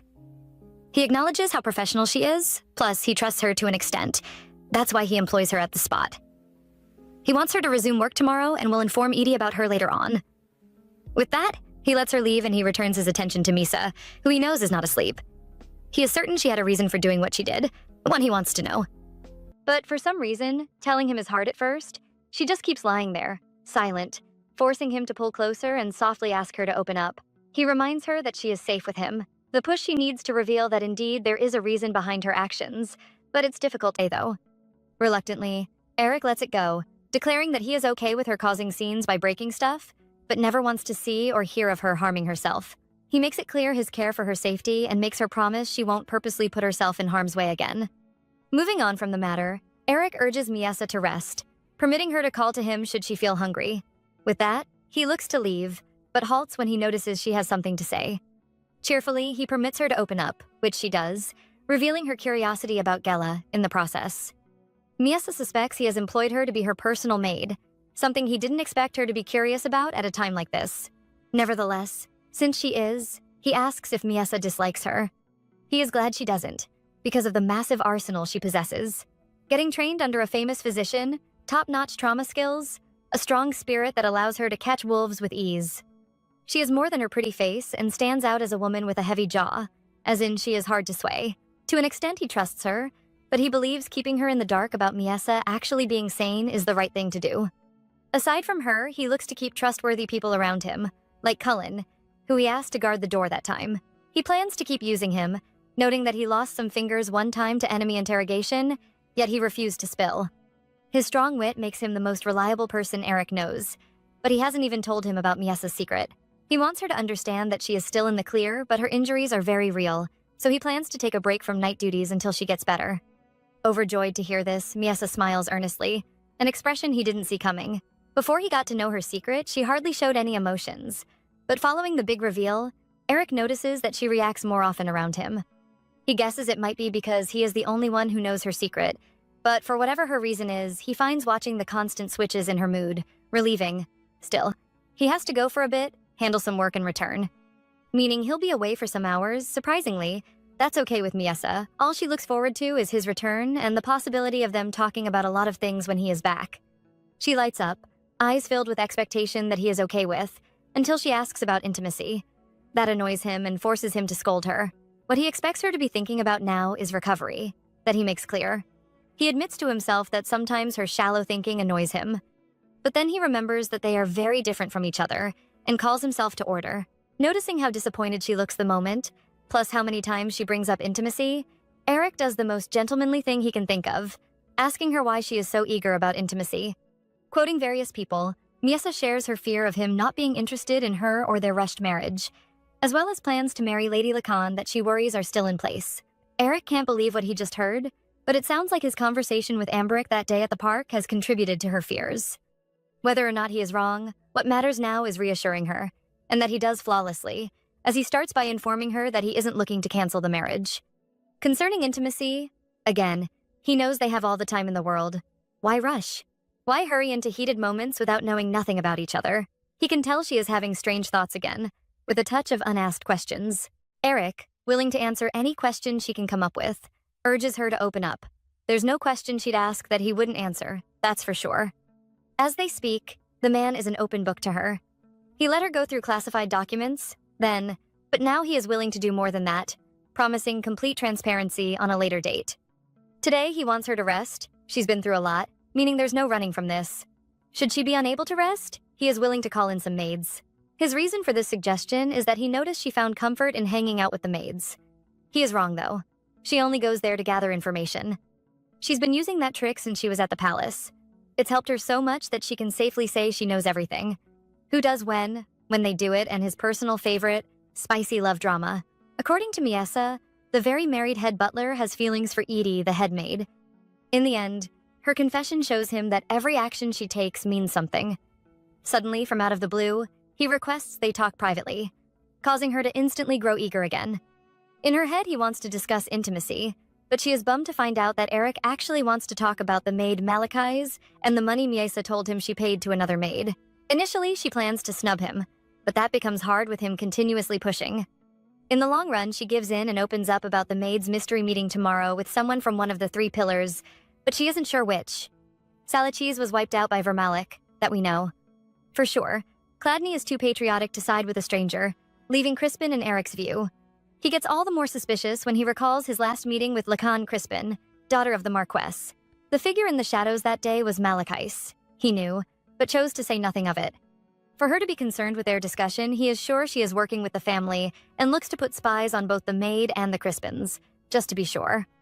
Miesa can't help but worry that the information she has given will send Eric on a dangerous path, but worry is quickly replaced with shock when she feels his lips on her cheek. Unaware of how to respond to it, she stares blankly at him, with cheeks cherry red. Aware of the shock she is experiencing, Eric explains that the kiss was his way of thanking her for answering his question. His reason doesn't help matters. If anything, it makes her rack her brain on the best response. It's no news she comes up empty. Even so, life goes on, peacefully on the surface. In the shadows, tensions are rising. For instance, the argument between Malachis and Gela that Eric walks in on. He wasn't there at the start, but in Edie's presence, the maid is basically accusing the knight of wanting to use poison on Miesa, in the guise of ointment. Showing that heavy jaw Eric praised her for having. She tastes the ointment and welcomes Malachi's to have some if she still has any doubts. Both the maid and Edie are in awe after the stunt she pulled, yet the drama doesn't end there. Purposely ignoring their argument is Eric, who strolls to Miesa's bedside, interrupting her act and their argument when he parts her hair and warmly assures her he'll be back before lunch. They all probably find it odd that he is treating someone like Miesa so romantically because they are still in the dark about her secret. Still, he leaves his wife to them, trusting they'd take good care of her in his absence. On the outside, he looks like everything is okay, but deep down, his mind is not at rest. On his way to handle his business, he tries to understand why Miesa went to such lengths to harm herself yesterday. A part of him thinks she did it so he could get the palace maids off her, an assumption that might be true because that's exactly what he did after the accident. In any case, to fully understand her intentions, first he needs to remove her from the scope of her brother and everyone else. The rest will follow gradually after that. On that note, he gets to his office, summons Amberic, and then suggests he handle night training for a bit. As a man who hates responsibility, he is opposed to helping out, claiming he has a lot on his plate. Eric, aware that the "a lot" he speaks of is chasing after women, refuses to listen. In a serious tone, he orders his cousin to handle the assigned duties before kicking him out of his office. There's no two ways about this. He needs to be close to Miesa until she recovers. The next thing on his agenda is the spies. Cullen reports that he has put competent knights to spy on both Malachi's and the Crispins. Since that's settled, he moves to his final agenda for the day, by asking Cullen to summon Edie without letting his mother know. Word gets to the headmaid almost as quickly as it is sent, and she responds by arriving at Eric's office in a haste. The servant that passed the information of his summons to her asked her to go quietly, enough reason for her to worry. Looking at her, under his breath, Eric praises her for being a competent headmaid. He has always understood why she was favored by his mother. Finally done with the silent praises, he gets to his reason for calling her, which is the palace maids. He is grateful she played a huge role in ensuring Miesa's maids were dismissed, as punishment for them not being able to prevent her accident. Edie didn't just escort Malachi's to the palace to report what happened. She made sure she secured documents solidifying her dismissal and also made sure the report given was as it happened. Still, they had a problem. Vermalik was going to send replacements. Should the maids they are expecting be the same as Malachi's and Dial, their plan would be in vain. He makes it known that he needs her help to prevent that, which is news to her. She doesn't see how she can fit into his agenda, no surprise there. What is surprising, however, is that Edie has 12 years' worth of combat experience. Much more years than he has put in. Not to mention that she has been in the capital and is flawless when it comes to gathering information. She has been helping his mother to gather info on other families, standing as his mother's major informant, yet she politely tries to dodge the responsibility. Knowing the man he is, she concludes he is perfect for the job, intending to use his mother as an out, but he stops her by confessing he ran it by his mother and she granted him permission to use her help. It's not some secret op, but for his mother's sake, he still wants her to keep it between them until further notice. So, what does he need from good maid Edie? Remember what Miesa told him about Malachi's bribing a headmaid? Well, he wants her to look into the matter to discover the link between the two. Edie admits this is a difficult task he has given her, but at the end of the day, it's not impossible. She can carry it out, but in return, she'll like access to the master bedroom. She won't say why, but they come to an agreement after which they go their separate ways. Edie, back to her duties, and Eric back to his wife, who is currently coloring with Gela. The knight thinks she has found a way to calm Miesa, unaware she is being fooled, especially after Eric plays along by promising to read books to her from now on. He alleges she'll have a good night's rest if she is being read to, and Gela gets overzealous, wanting to pick out the right fairy tale for Eric. Her enthusiasm is then trampled upon by Eric as he dismisses her for the day, instructing her to return tomorrow morning.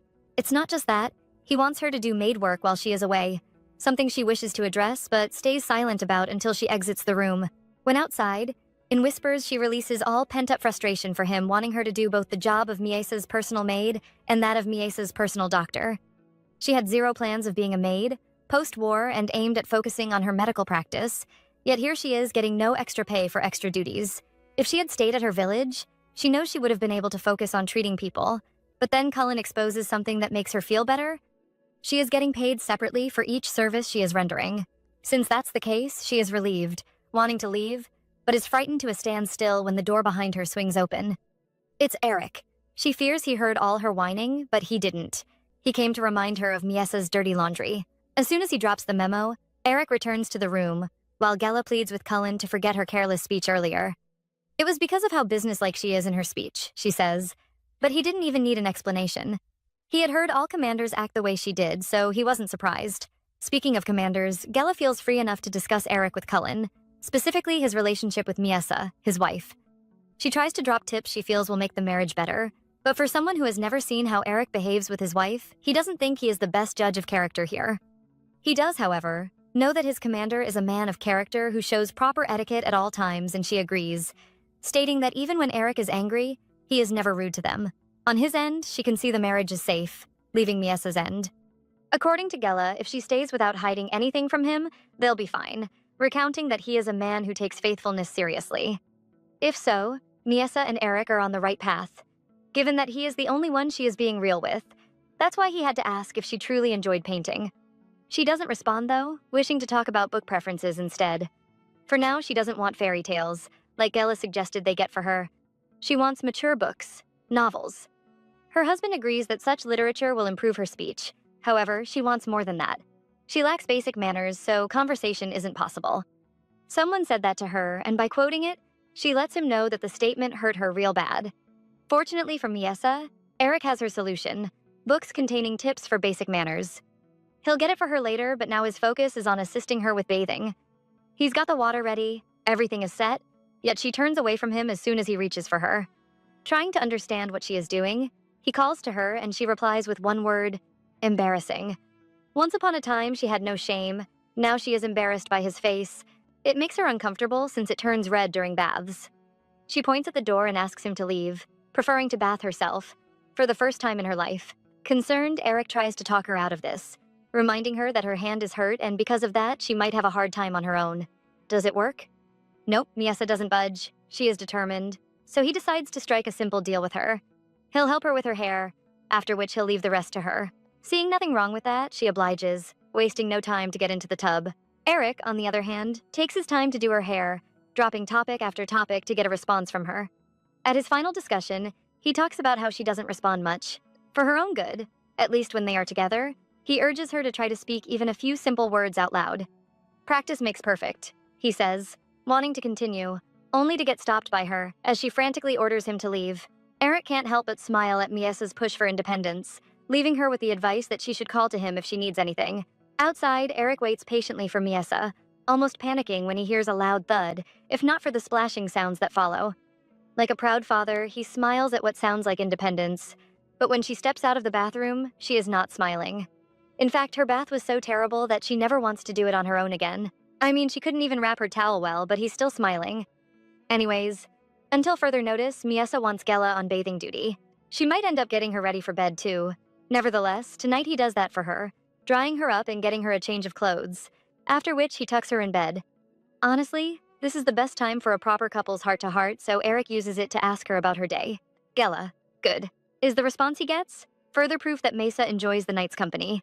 As for her living arrangements, she is also comfortable with it. Compared to the palace, this place is heaven. She gets to be free and eat actual food, as opposed to the grass she survived on back then.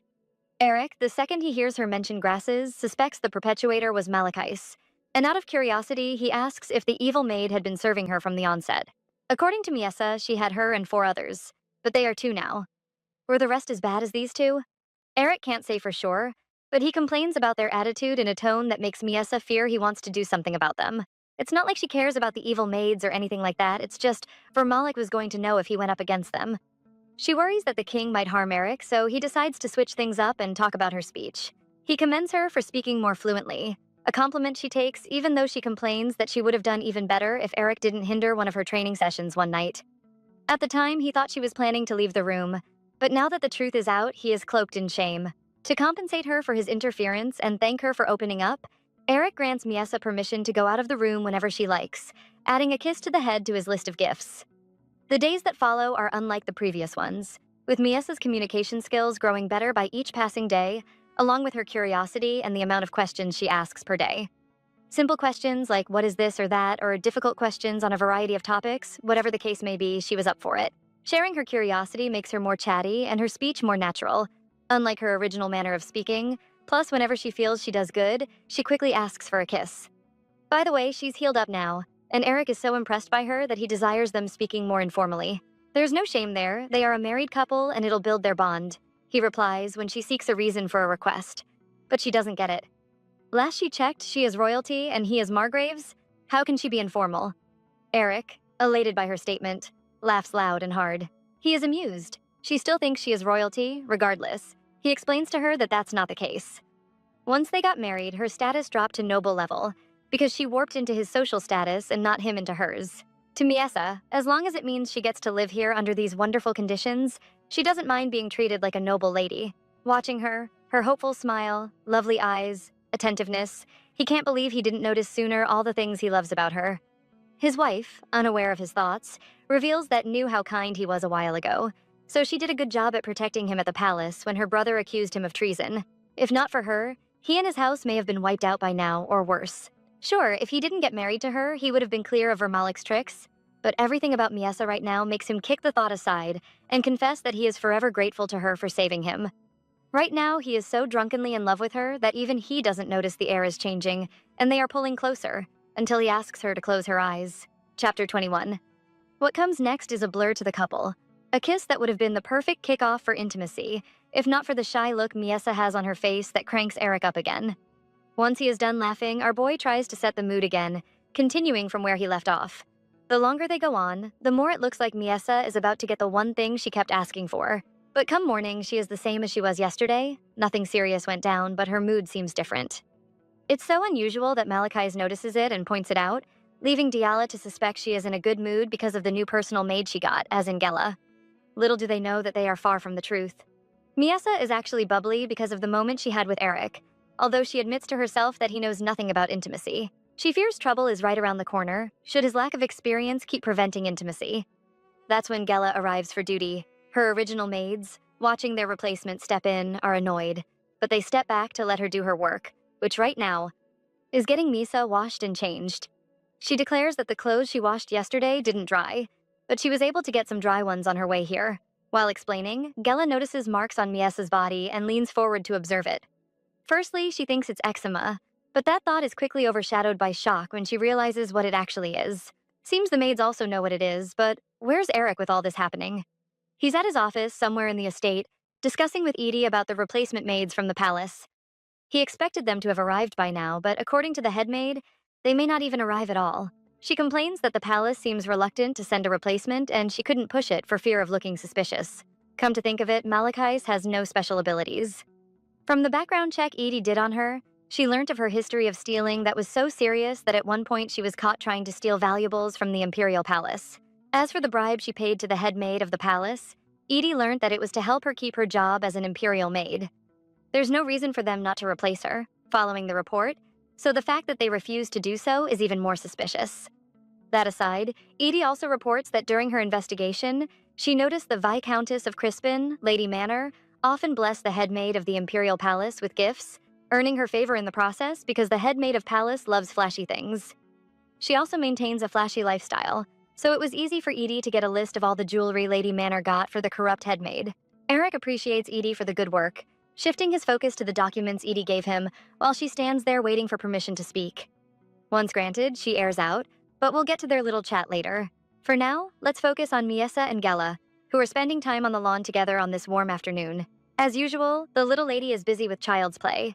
Meanwhile, Gela can't shake her thoughts off the marks she saw on her. With them, she assumes Eric got intimate with Miesa and fears that he must have lost his mind by doing so. She still thinks the girl is incapable of properly processing what's happening in her surroundings, and advises her to lash out and bite Eric should he pull close to her again. In the meantime, she fears she can't be silent about what she saw and considers reporting to someone, an idea that makes Miesa feel guilty. She can't say anything, though, and doesn't even need to because Gela remembers that her and Eric are married, so no one will do anything should she report. Right now, you'd think she'll look the other way, but she doesn't. She just sits by Miesa, guilty that she can't think of anyone who'd help her out. Again, she doesn't need help. The knight just doesn't know that, and out of pity, she admits that she pities Miesa. Maybe even more than she pities her younger sister, who she concluded was the most pitiable person alive. From her evaluation, the two are very similar, Miesa and her younger sister Tuli. See, Gela has 7 siblings, some older than her, others younger. A family like that has a lot of offspring, which means more mouths to feed. But then there was an epidemic in the village, and Tully got ill, adding medicine to the family's budget alongside feeding and other necessaries. But the medicine wasn't the only problem. The problem was Tully didn't get better. She suffered high fever and ended up with Miesa's condition.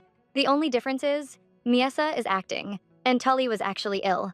At the time, her father was barely getting by. He was an assistant blacksmith. They all knew him raising a sick child with such little money coming in from work was hell, but again, that was the least of their problems. The major issue they had to worry about was that even if the girl grew up, she wouldn't be able to earn enough on her own. Taking that into consideration, one day the poor man went out with Tully and returned alone later in the day. Gela was too young to understand back then, but when she got older, she learned her beloved younger sister had gone forever, to a place where she could never return from. Her passing hurts her till date, and whenever she opens up about it, people who have never experienced the sting of such a loss only give sarcastic remarks. Maybe Miesa also doesn't get it, because from that heartwarming story, all she picks is a new discovery that families in the Esquilier Empire are comfortable with killing their own. Continuing with her story, Gela says she is usually okay with telling this story to horses and dogs, but is glad Miesa was patient enough to listen to her. She thanks the girl for her time, a remark that leaves our Miesa blushing.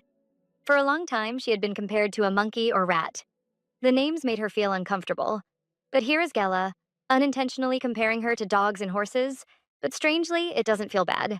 Watching her brighten up, she is moved to open up about something. What stops her is Eric, arriving from out of the blue. He had been searching for Miesa and assumes she's had a day, unaware that Gela is annoyed that he came just when she was about to say something important. To her annoyance, he asks her to leave, which she does without wasting time. Focusing on Miesa now, he asks if she had fun, but gets snubbed, so he moves closer to see if she can hear him. Sure enough, she can. Still, she chose not to reply. From the look of things, she is annoyed, but things only get weird when she instructs Eric to stop coming to pick her up. Eager to know why she is bringing this up, Eric asks Miesa for her reason. Shyly, she asks if it's okay for her to take up his time this way since he is so busy, but he has no idea what she means by taking up his time. Nevertheless, that's not all that's bothering her. The second thing is how no one says anything when Eric is present, reserving all their comments for when he is away. They say a lot while she is out with Gela, and just now, even Gela aired out about him. Aside from her 2 complaints, she confesses that she had fun today, yet he doesn't look happy. She can't tell why, until he suggests that since she'll be spending lots of time outside with Gela, they should get her better clothes. Feeling on her dress, he confesses that although she changes clothes frequently, they can do better than this awful fabric. Curious, he asks her if there is any special reason why they make her wear poor quality clothes. He'd like her to use better fabric at least, but there's actually a reason why she gets such poor treatment. Shockingly, there is. The original plan before bringing her into the Chladni family was to use her as a Trojan horse. The palace secretly hoped that if she was treated insignificantly, they would think she posed a threat to them and show their real colors to her. Unfortunately for them, that's not how things played out. They treat her well, although the palace still hopes they maintain resentment towards her. Problem is, she can't tell Eric this, but she does tell him that she doesn't mind the clothes since she still has to act strange. Also, she intends to dig a hole again tomorrow under the Mahjong tree, like she did today. She doesn't want to do that in proper clothes and ruin them. For someone who doesn't look like she has problems, there's a lot going on in Miesa's head at any given time, because she has to be mindful of her words and actions. Any mistake and she might say or do something that would provoke her brother. No one wants that, that's for sure. Anyways, he's heard her and plans to support her by arranging softer fabric for her. He also wants her to come with digging tools next time, since he is against her using her bare hands to dig. For Eric, it might just be another Tuesday, but to Miesa, it is the first time someone is respecting the actions she usually takes without hesitation. Yet that's not everything. He also notices that she looks healthier, even upon the slight sunburn she is suffering.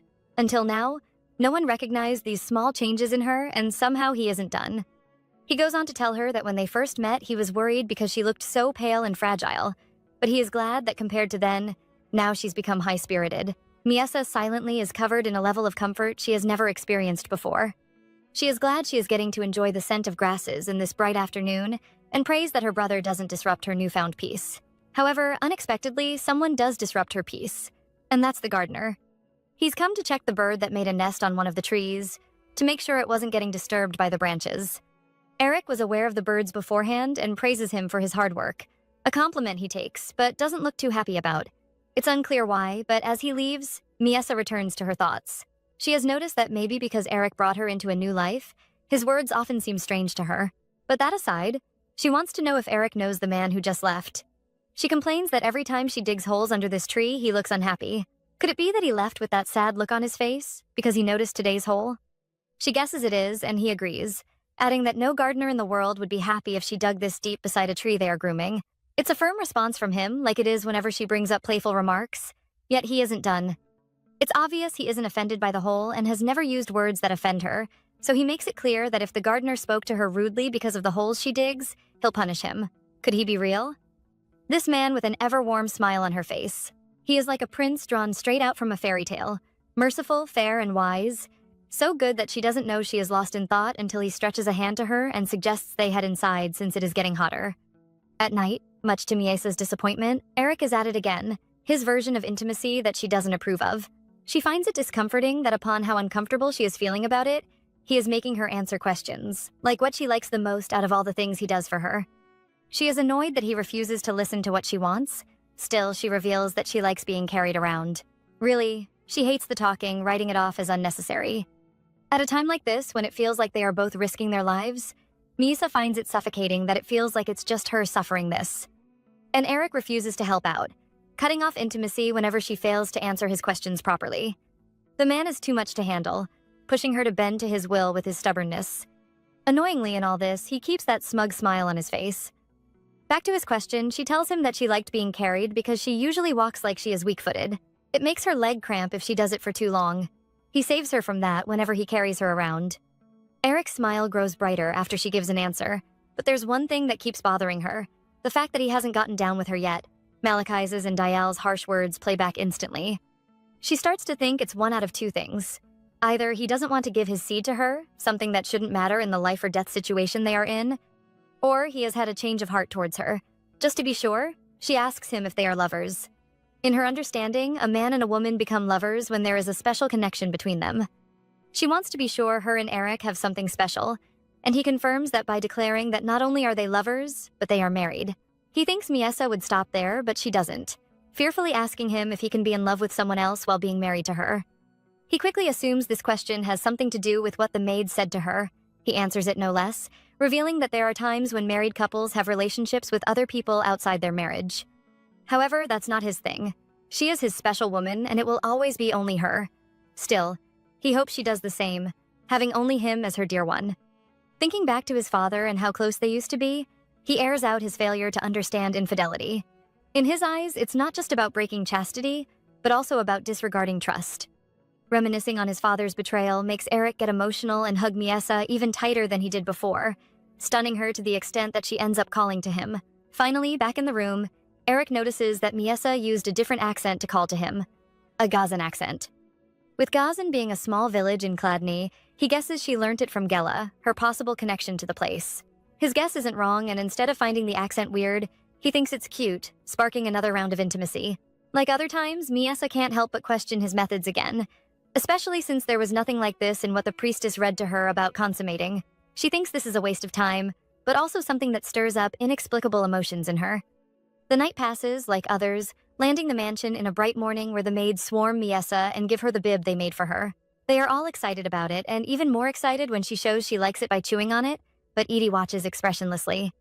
From the distance, she stays focused on the conversation she had with Eric the day she reported back to him. You know, the one we promised to get back to. It wasn't easy for her that day, but she managed to advise him to get a mistress and shift his focus from Miesa. Cullen was there listening in as Eric rebuked the idea. He didn't think it showed loyalty. Still, she thought that didn't matter. It made no sense to her that he dumped night affairs on Amberic to spend more time with someone she thought he couldn't communicate with. She feared that by doing that, he was giving opportunities to people from their other branches who were eyeing his position as family head. Edie was aggrieved that all he was focusing on was replacing the maids of a Miesa who lazed around all day. He let Edie pour out her heart, so she took the opportunity to go as far as addressing the hole Miesa dug under the tree. Edie thinks she did that out of displeasure because he neglected her and accused him of spoiling Miesa. You'd think she'd stop there, but no. She went on to call the poor girl an immoral woman who was distracting him and didn't deserve his efforts towards replacing her maids. It was like she was the only one in the mansion with eyes to see that Eric was messing up, making her anxious in the process. But then he spoke up. Firstly, he addressed the whole Malachi's issue, reminding her that initially it was her who pointed fingers at the maid. She claimed something was off about her and he looked into it.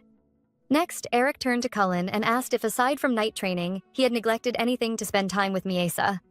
The reply was a negative, as Eric had been able to solve the territory's food problem by handing over all the scrap metal spoils of war they took to Marquis Hetav. In return, he gave Kladny years' worth of food. It was a simple trade by barter. Hedov lacked metal but had food items to spare, and he lacked food but had metal.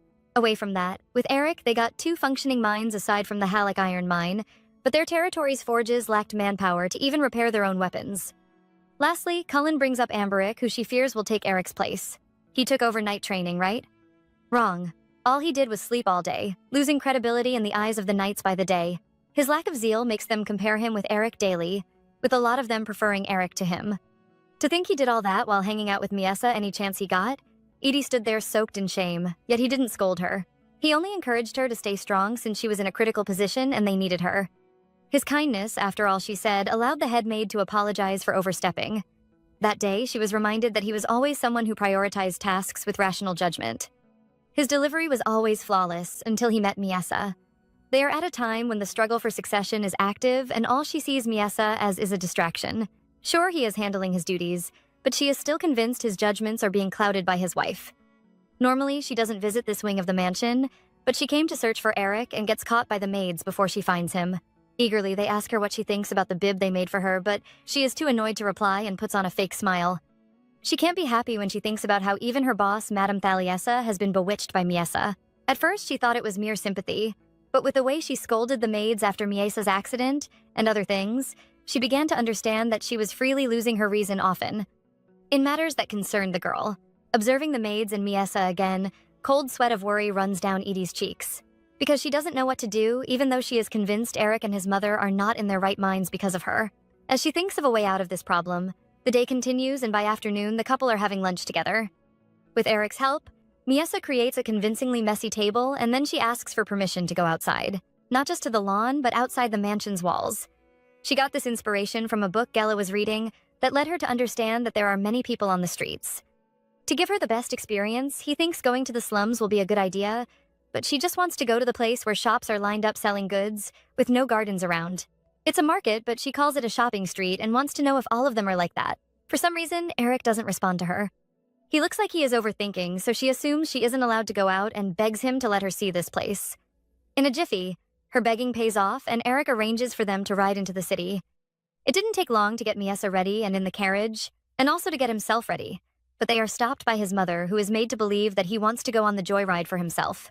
Furthermore, she thinks Miesa is asleep and fears she would be anxious if she wakes up during the ride, for fear that he is taking her somewhere unknown. Although he tries to brush off her worries by claiming that since he is with her, there will be no issues, she still suggests they take Edie along. By her calculations, it's better 2 people handle her during this new experience than 1 person. Firmly, Eric tries to shake her off, but she latches on even more and he ends up agreeing to take her along, much to Gela's astonishment. She doesn't know what to expect during the ride, only to get to the city square and realize she won't even be part of it. Eric instructs her to leave them for 3 hours, promising to return to that spot to get her when the time elapses. He urges her to come back on time, but instead of moving, she just stands there. Normally, she'd be happy he just gave her a break, but she just can't bring herself to be happy about this when she doesn't trust Eric being on his own with Miesa. Eventually, she leaves though, promising to come back on time, while silently praying for Miesa's safety. Little does she know that Misa, as soon as she hears they are alone, is overjoyed. She is amazed by the bustling street, confirming that as Gela's book said, there are a lot of people. Pleased by her bubbly mood, he turns tour guide and asks her if she recognizes the white building on the hill. It's the temple they got married at, he says, but she doesn't remember it because of the sedative that she took that day. Hearing this, Eric feels pity for her, as he realizes that she has never gone out sober until today. All this might just be a familiar sight to him, but to her it's all an amazing sight, which he is glad to enjoy with her, making her comfortable as they continue the ride. Watching her, Eric suddenly starts to wonder what the world is like in Miesa's eyes. Of course he'd love to see, but watching her ask about various things during the ride, he decides to stick with enjoying the moment and not disturb her right now. Sincerely, he hopes that today will leave her with a good memory that she'll cherish for many days to come. Snapping him out of his rosy thoughts is Miesa when she gets curious about something again. When he observes it, he realizes that it is a cart and explains what it is and what it is used for, selling goods. Ultimately, he believes goods from them aren't the best quality, but she has something else to say. Sure, he writes off the quality, but that prompts her to ask if goods that aren't Chladni standard are still usable. It's a vague question, no doubt, but he is smart enough to understand it and explains that Chladni is in the state it is in because the young men who used to hunt and farm were away for 12 years, fighting the war. Then the house was getting by, but then they all returned post-war, meaning they had more mouths to feed. Over 17,000 men more. Eric can tell Miesa, due to the time she spent on his lap, secretly reading documents developed the misunderstanding in her little head that the Chladni house isn't in a good financial state. It's hard to imagine her focusing on reading complicated documents, since she even has problems understanding small words and occasionally asks questions about them. Anyways, her lack of proper understanding is the basic reason for her misunderstanding here. There is also the food shortage to blame for her misjudgment, but he has the time to clear some air around her thoughts on the situation. With that, he continues, telling her that the war affected trade, taxes, and surplus funds, but it's all been resolved. He looks forward to the coming harvest, believing it will be plentiful now that everyone has returned to their duties. He expected that explanation to get her bubbly, but it doesn't. Instead, it leaves her looking stunned, meaning two things. Either her misunderstanding runs deep, or she feels like something is lacking. If the latter is the case, he guesses she thinks the mansion isn't all that fancy, and explains that it is the way it is because his parents pay no attention to extravagance. As for her other misunderstanding, he shares with her that the Chladni house has in their possession 3 working iron mines, fluent trade through the southern seaports, and blue fox fur that is only gotten from the rare foxes that exist in the borderlands. That's also a main source of income for his house. To his astonishment, she reacts in a shocked manner, and he starts to feel like he acted proudly and just flaunted his wealth to his wife. Since he is the humble man he is, he asks her to forget all he said and apologizes for causing her any worry. Concerned, he switches the topic and asks if there is anything uncomfortable about her stay at the mansion. She immediately admits there isn't. The only issue was that she thought there was a food shortage and started to save snacks little by little. She is pained that she is finding this out now. If she had known back then, she would have eaten to her heart's content, but that's still possible, right? The rest of the ride is smooth and warm, and it gets to a point where Eric decides to step out. For safety purposes, he orders the carriage driver to guard the carriage door with his life. Miesa is inside, and he doesn't want a sob story. He does, however, want to get pastry for his wife. It's something they discussed before they took the stop, and he promised to get her as much munchies as she'd like. In return, she was to stay in the carriage and be on her best behavior. That's something she is doing now. The problem is, she is covered in the guilt of thinking his family was poor when they weren't. She believes she has been a fool, finding her earlier conclusion funny to even herself. It's not like she has a glittering past. Sure, she is royalty, but in the early days at the palace, she stayed with her mom in a small, dark cubicle. She doesn't remember much from that time, but recalls the king then, her father, watching them with disdain, and then her being dragged to the central palace later on. We all know she started her acting as a child, yet during that time she maintained a high standard. She endured hellish treatment, no doubt, but she held steadfastly to the reminder that she was royalty. Without that hope, it felt like she would never have anything in the future, but in the end, she got the life of her dreams. Not because she was royalty, but after she stopped being a member of the royal family, per her marriage to Eric. Watching him from the curtain of the carriage and listening to the whispers of the villagers, she smiled at the thought of the marriage she feared becoming such a peaceful life. Still, while she is watching from the window, she notices that the gathering suddenly realize Eric is in their midst, from the Chladni crest on his suit. Because of how rarely available he is, they didn't notice him on time and have only good comments about him when he goes into the store to get the pastry. For most, it's their first time seeing him. Since it's his first public appearance in the capital as an adult, that's understandable. Of all the good they have to say about Eric, they focus most of their attention on his good looks and it's the reason why he has been the subject of countless rumors. They also believe he is different from all the other nobles, yet Miesa doesn't see any of that. She doesn't think her husband is that remarkable, but with his praises growing more and more, she ends up getting infected by their words. She can see that everyone is so favorable towards him, and it's not just because of his looks. They eventually head to other topics that highlight his greatness, like the war they just won. According to one member of the crowd, his father praised Eric for being the main reason why they won the war. According to the man, had it been he wasn't there, it's safe to say they would all have been goners. He was the hero of the victory and, in turn, the hero of their village. And that's when Miesa starts to see why people cheer him on so much. Their faces are brimming with awe, and that makes them happy, until they start talking about the wedding. From the way the sound and the fear in their voices, it's obvious that the normal folk among the villagers were not let into the wedding hall. They still can't believe that there was so much tight security at the national wedding. In earnest, they pity Eric for such treatment, but when he comes out the store, those feelings get switched with awe again. The villagers agree that they have no right to pity someone of such a great, noble family. They are glad they finally get to see his face properly and cheer him on, but that's not what Miesa focuses on. Her attention is actually on the 2 women who had dark, somber expressions. Those expressions were familiar to her. She got them from Amberic, some of the maids, the women at the monthly poetry reading, and many others, when she was with Eric. She used to think those looks had something to do with Eric identifying with her. Now they have reminded her that she is the weakest link in his life. That feeling alone is like an invisible force striking her on the head, so she takes the hit, pulls away from the window, and sits there mopping. Just then, he arrives at the carriage and asks her if he had her waiting for long. He admits she got worried when he noticed the crowd outside, but she is busy observing his face. There are no signs of agitation, meaning he must be used to this hospitality. Unaware of her mood, Eric explains that he ended up getting more snacks than he planned to, the reason why his box is so large. But that's not where her head is at. It is focused on the bad looks he is receiving because of her, and that hurts. Before now, she didn't want to admit it, but this marriage is clearly satisfactory to her, but not him. She feels sorry for him, mostly because she sees herself as the main contributor to his misfortune. In her head, she has ruined his life. In her head, she feels wrong. But what about her? Who feels sorry for her? She asks herself. Up until now, she has lived like a pest, yet she has no memory of anyone who is sorry for her situation. That stings so much. Nevertheless, she refuses to open up about her feelings, leaving Eric in the dark, talking about the stuff he got for her.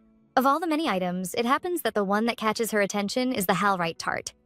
Miesa is visibly disgusted by it for some deep reasons she hasn't exposed yet, and orders him to throw it away without even opening the box.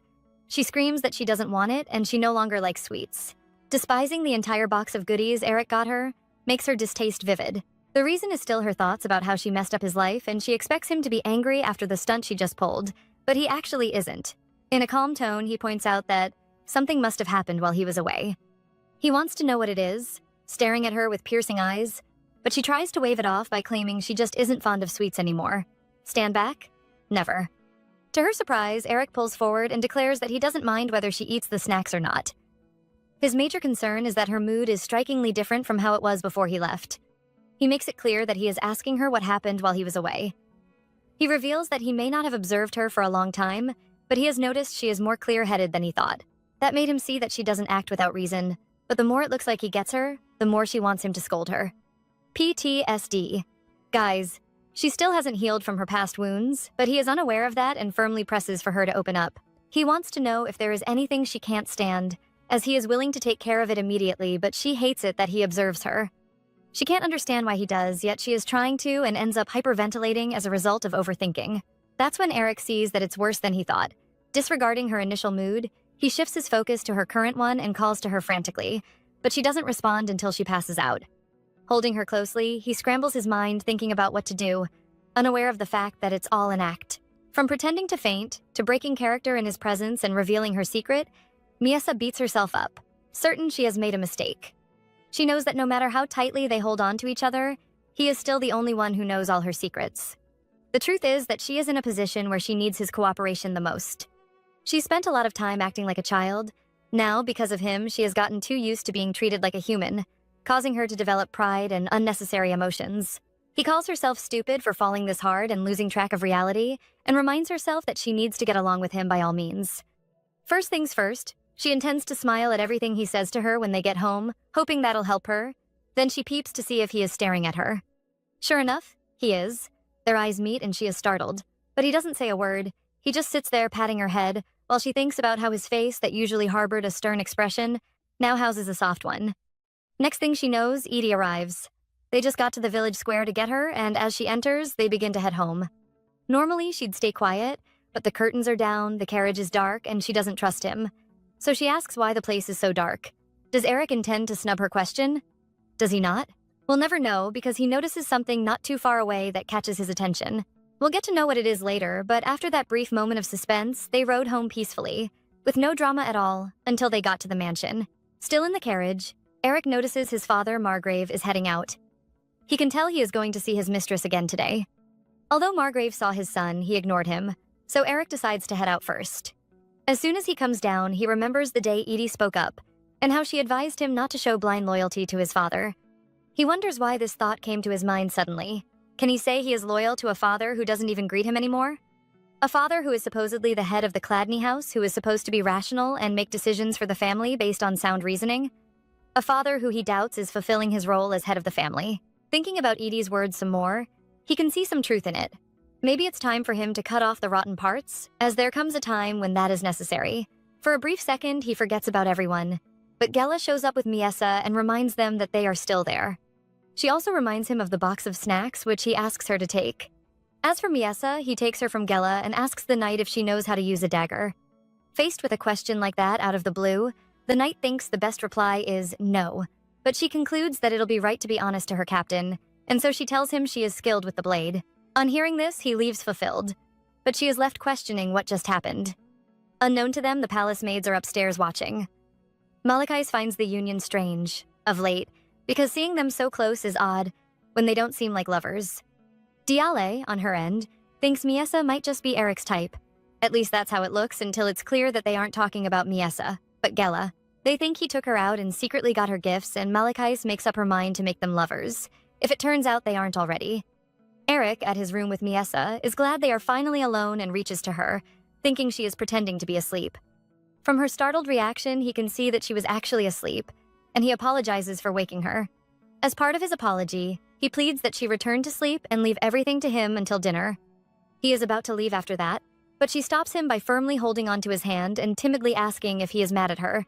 She reacted harshly in the carriage, but since he loves to hear about her, she thinks it's best she opens up about the way she reacted.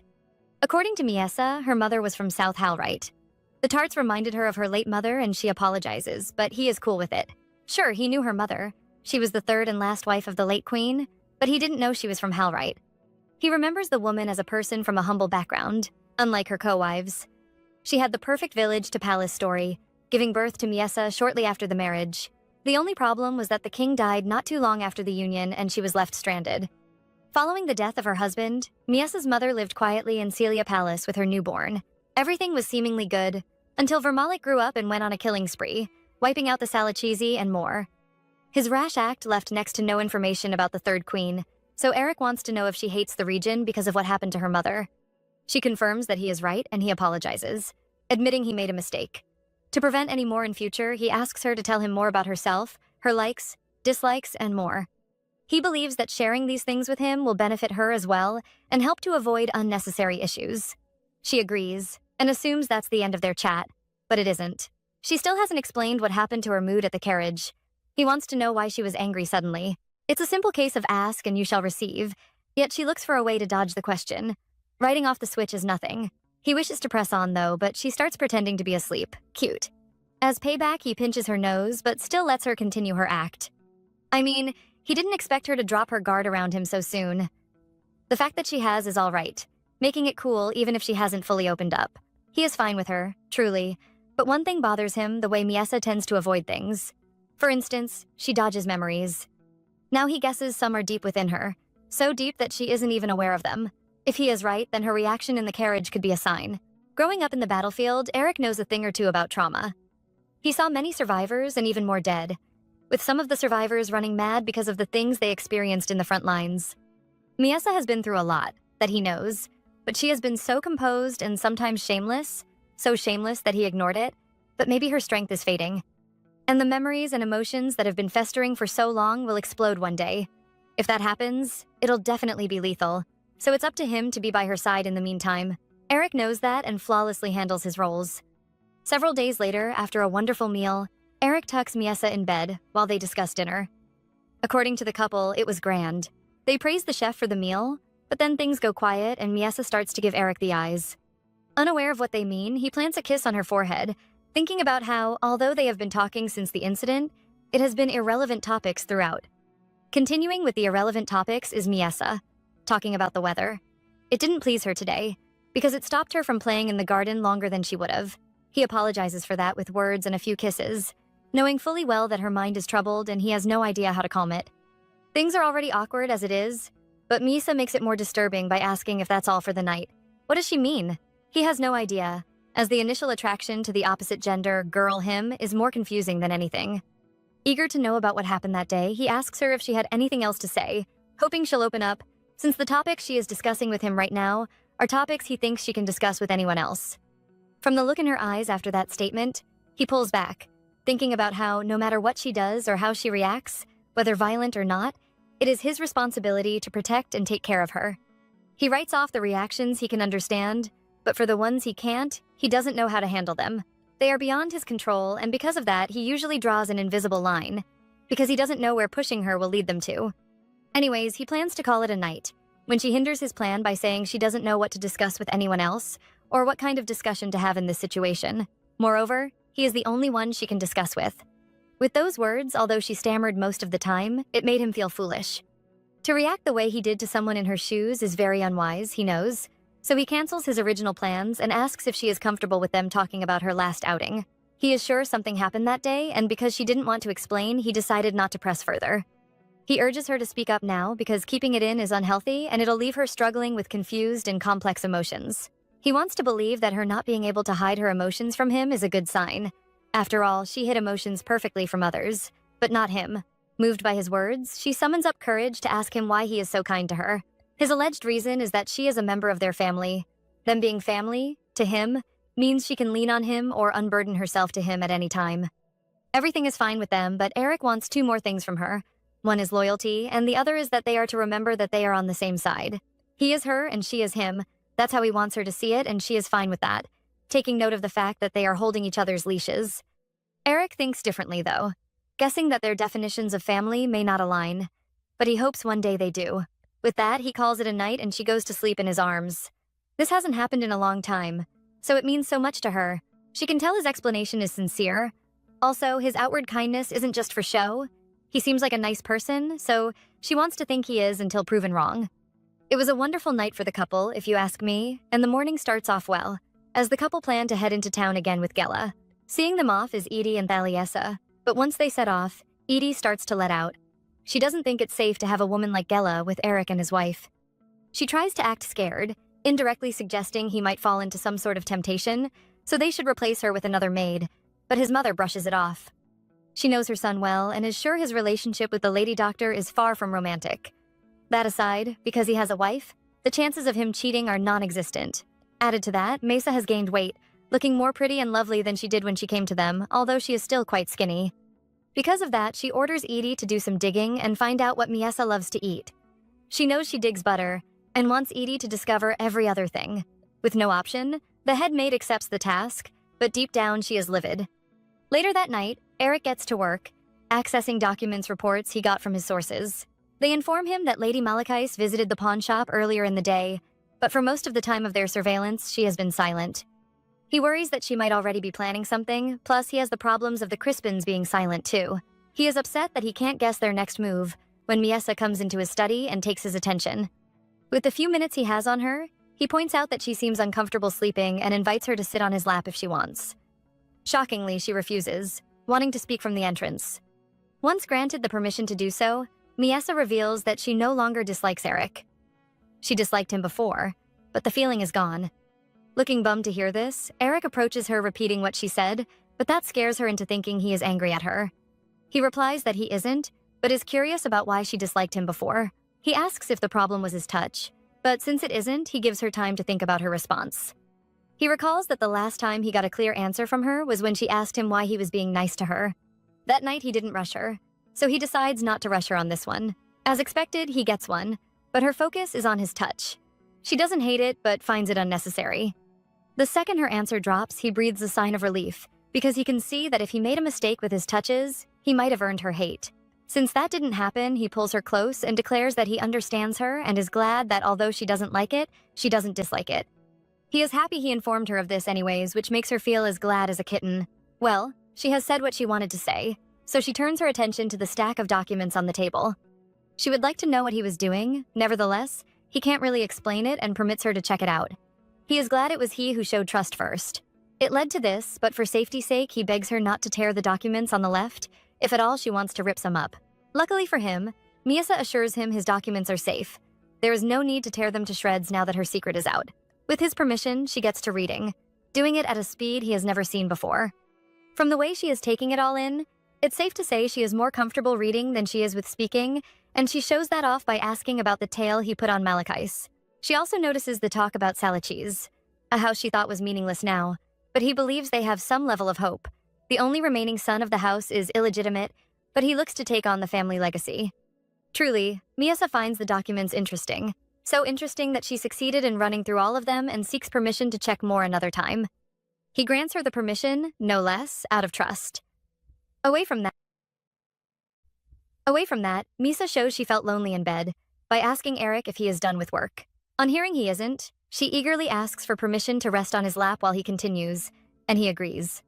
The man expects to work with her around, but she gets touchy, wanting intimacy and trying to get it with an act. Her attempt fails, nevertheless.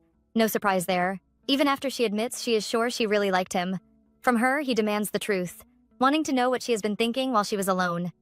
Miesa replies that she only shared a realization and hoped to get the response he promised her some time ago. Defeated by his own words, Eric caves in and kisses her. She reciprocates, no surprise there, after which he asks her if there is another reason why she came. She replies that there is. She is doing this to save him, reminding him of the hassle they faced at the palace. She is certain that if he keeps avoiding this, Vermalik will come after him, but he thinks otherwise. Because the Emperor let them go last time, he knows he will not punish them again for the same reason. Why? She asks, and he replies that his ego will keep them safe. Remember, he wanted to punish them, but they acted their way out of it, so he can't punish them again for the same thing. If he does, then he'll be indirectly admitting his previous judgment was wrong. He is too proud to let that happen. Miesa is astonished. She can now see the reason why he was so calm about them not consummating. She can see that it was only her worrying, and with that settled, he asks if that'll be all. He has to get back to work, remember, but she stops him again, harboring the fear of Vermalik finding another reason to end Eric's life.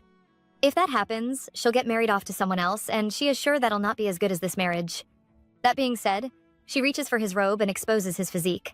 She has to confirm if he is ripped, wanting to continue while facing thoughts of Eric dying and her not even getting remarried, but forced to face the rest of her life in one of the palaces, alone.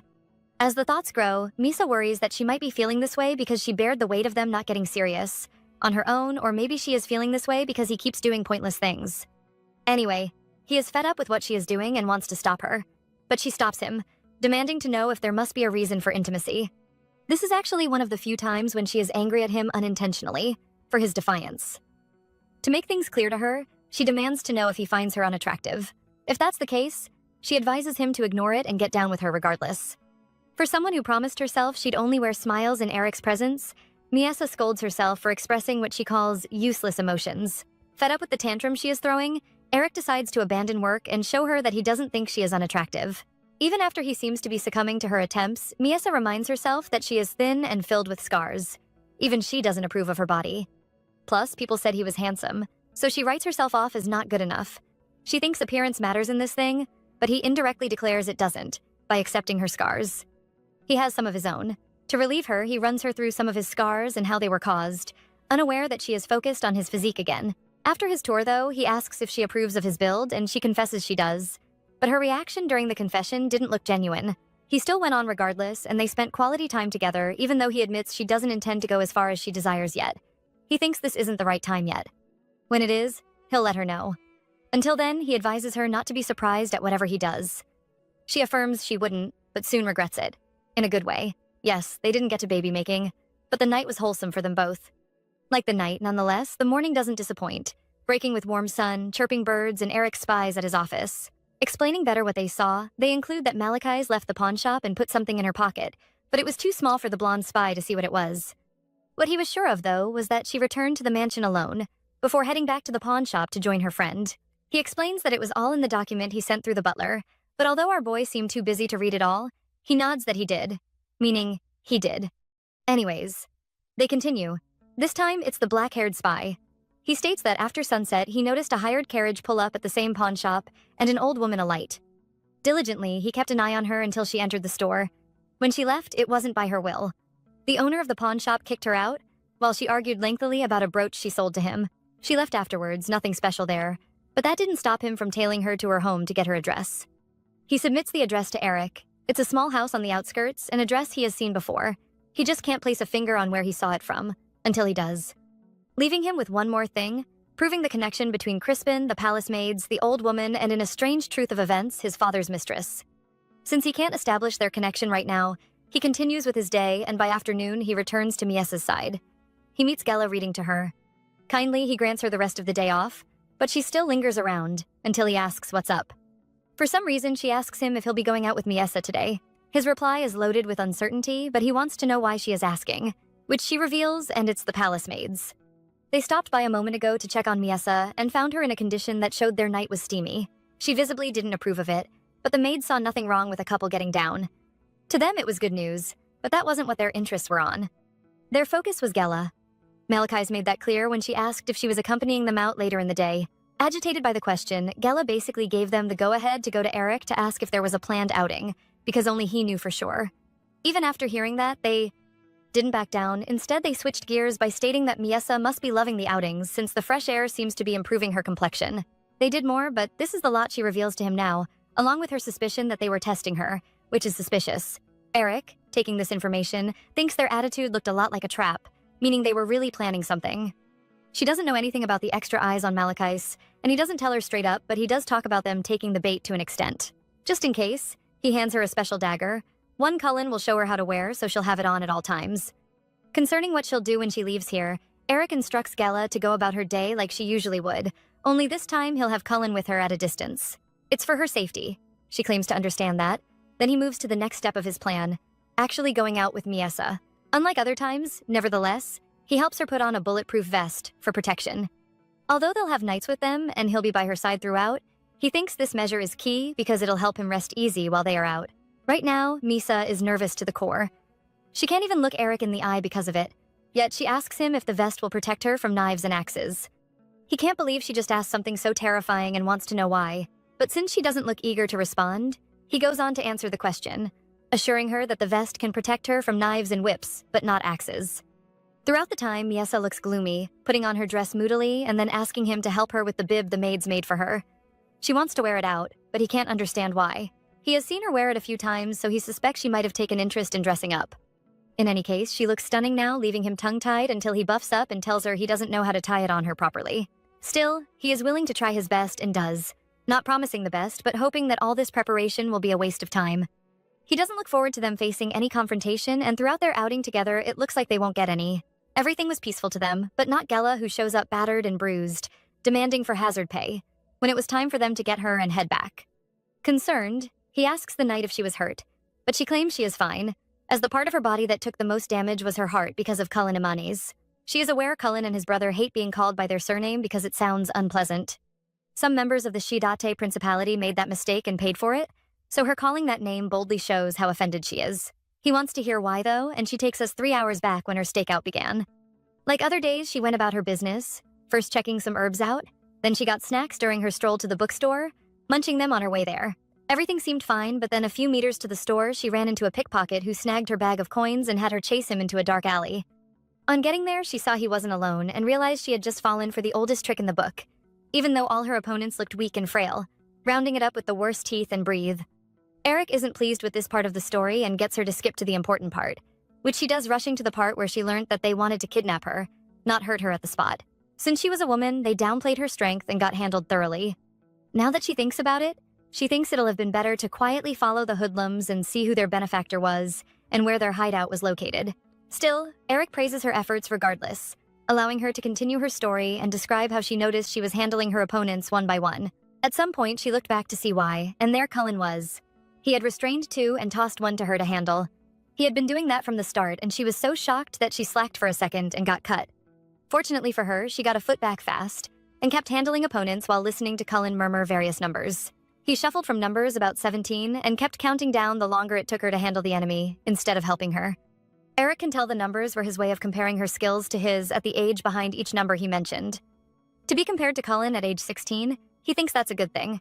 Continuing with the story, still pained, Gela reveals that she is annoyed that after they handled all the enemies, he was bold enough to ask her why she carried a dagger when she wasn't going to use it. Luckily for her, she quickly told him she planned to use it for interrogating the hoodlums. She describes what she did during the interrogation, but that makes Eric worry about Miesa. He thinks the details are too gory for her, only to find her giggling. Seeing that it doesn't startle her, he permits Gela to continue, and she does, revealing Cullen found out the men were rejects from the Thieves Guild, making them disposable. In other news, they didn't know who hired them. They did what they did for the money. They confessed that the plan was to take Gela captive, keep her, and try one or two things before delivering her back to the estate pregnant. He is glad she didn't get captured, but also is able to guess who the benefactor is, although he doesn't spill. In any case, that's okay with Gela. All she wants to know is if there is hazard pay for her back-breaking effort. Eric replies that this isn't something money can solve, and she thinks he is talking about her getting her pound of flesh later. If that's the case, she doesn't want that. She has already had her revenge, she claims.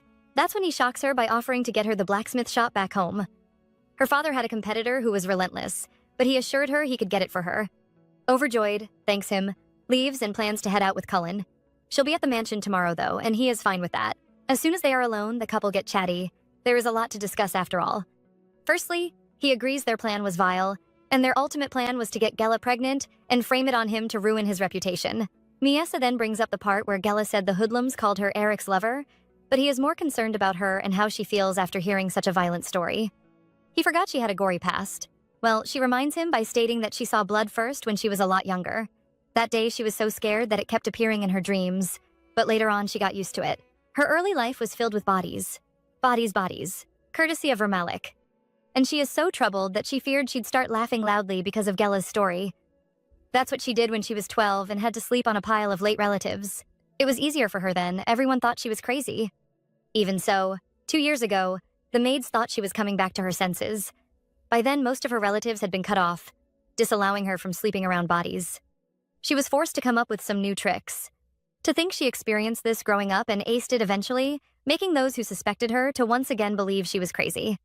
It's a lot, Eric knows, finding it strange that she can casually talk about this. Her bravery makes him wonder why she is afraid of birds, the chapel, and thunder. To be on the safe side, he straight up asks her if there is anything she is afraid of or dislikes.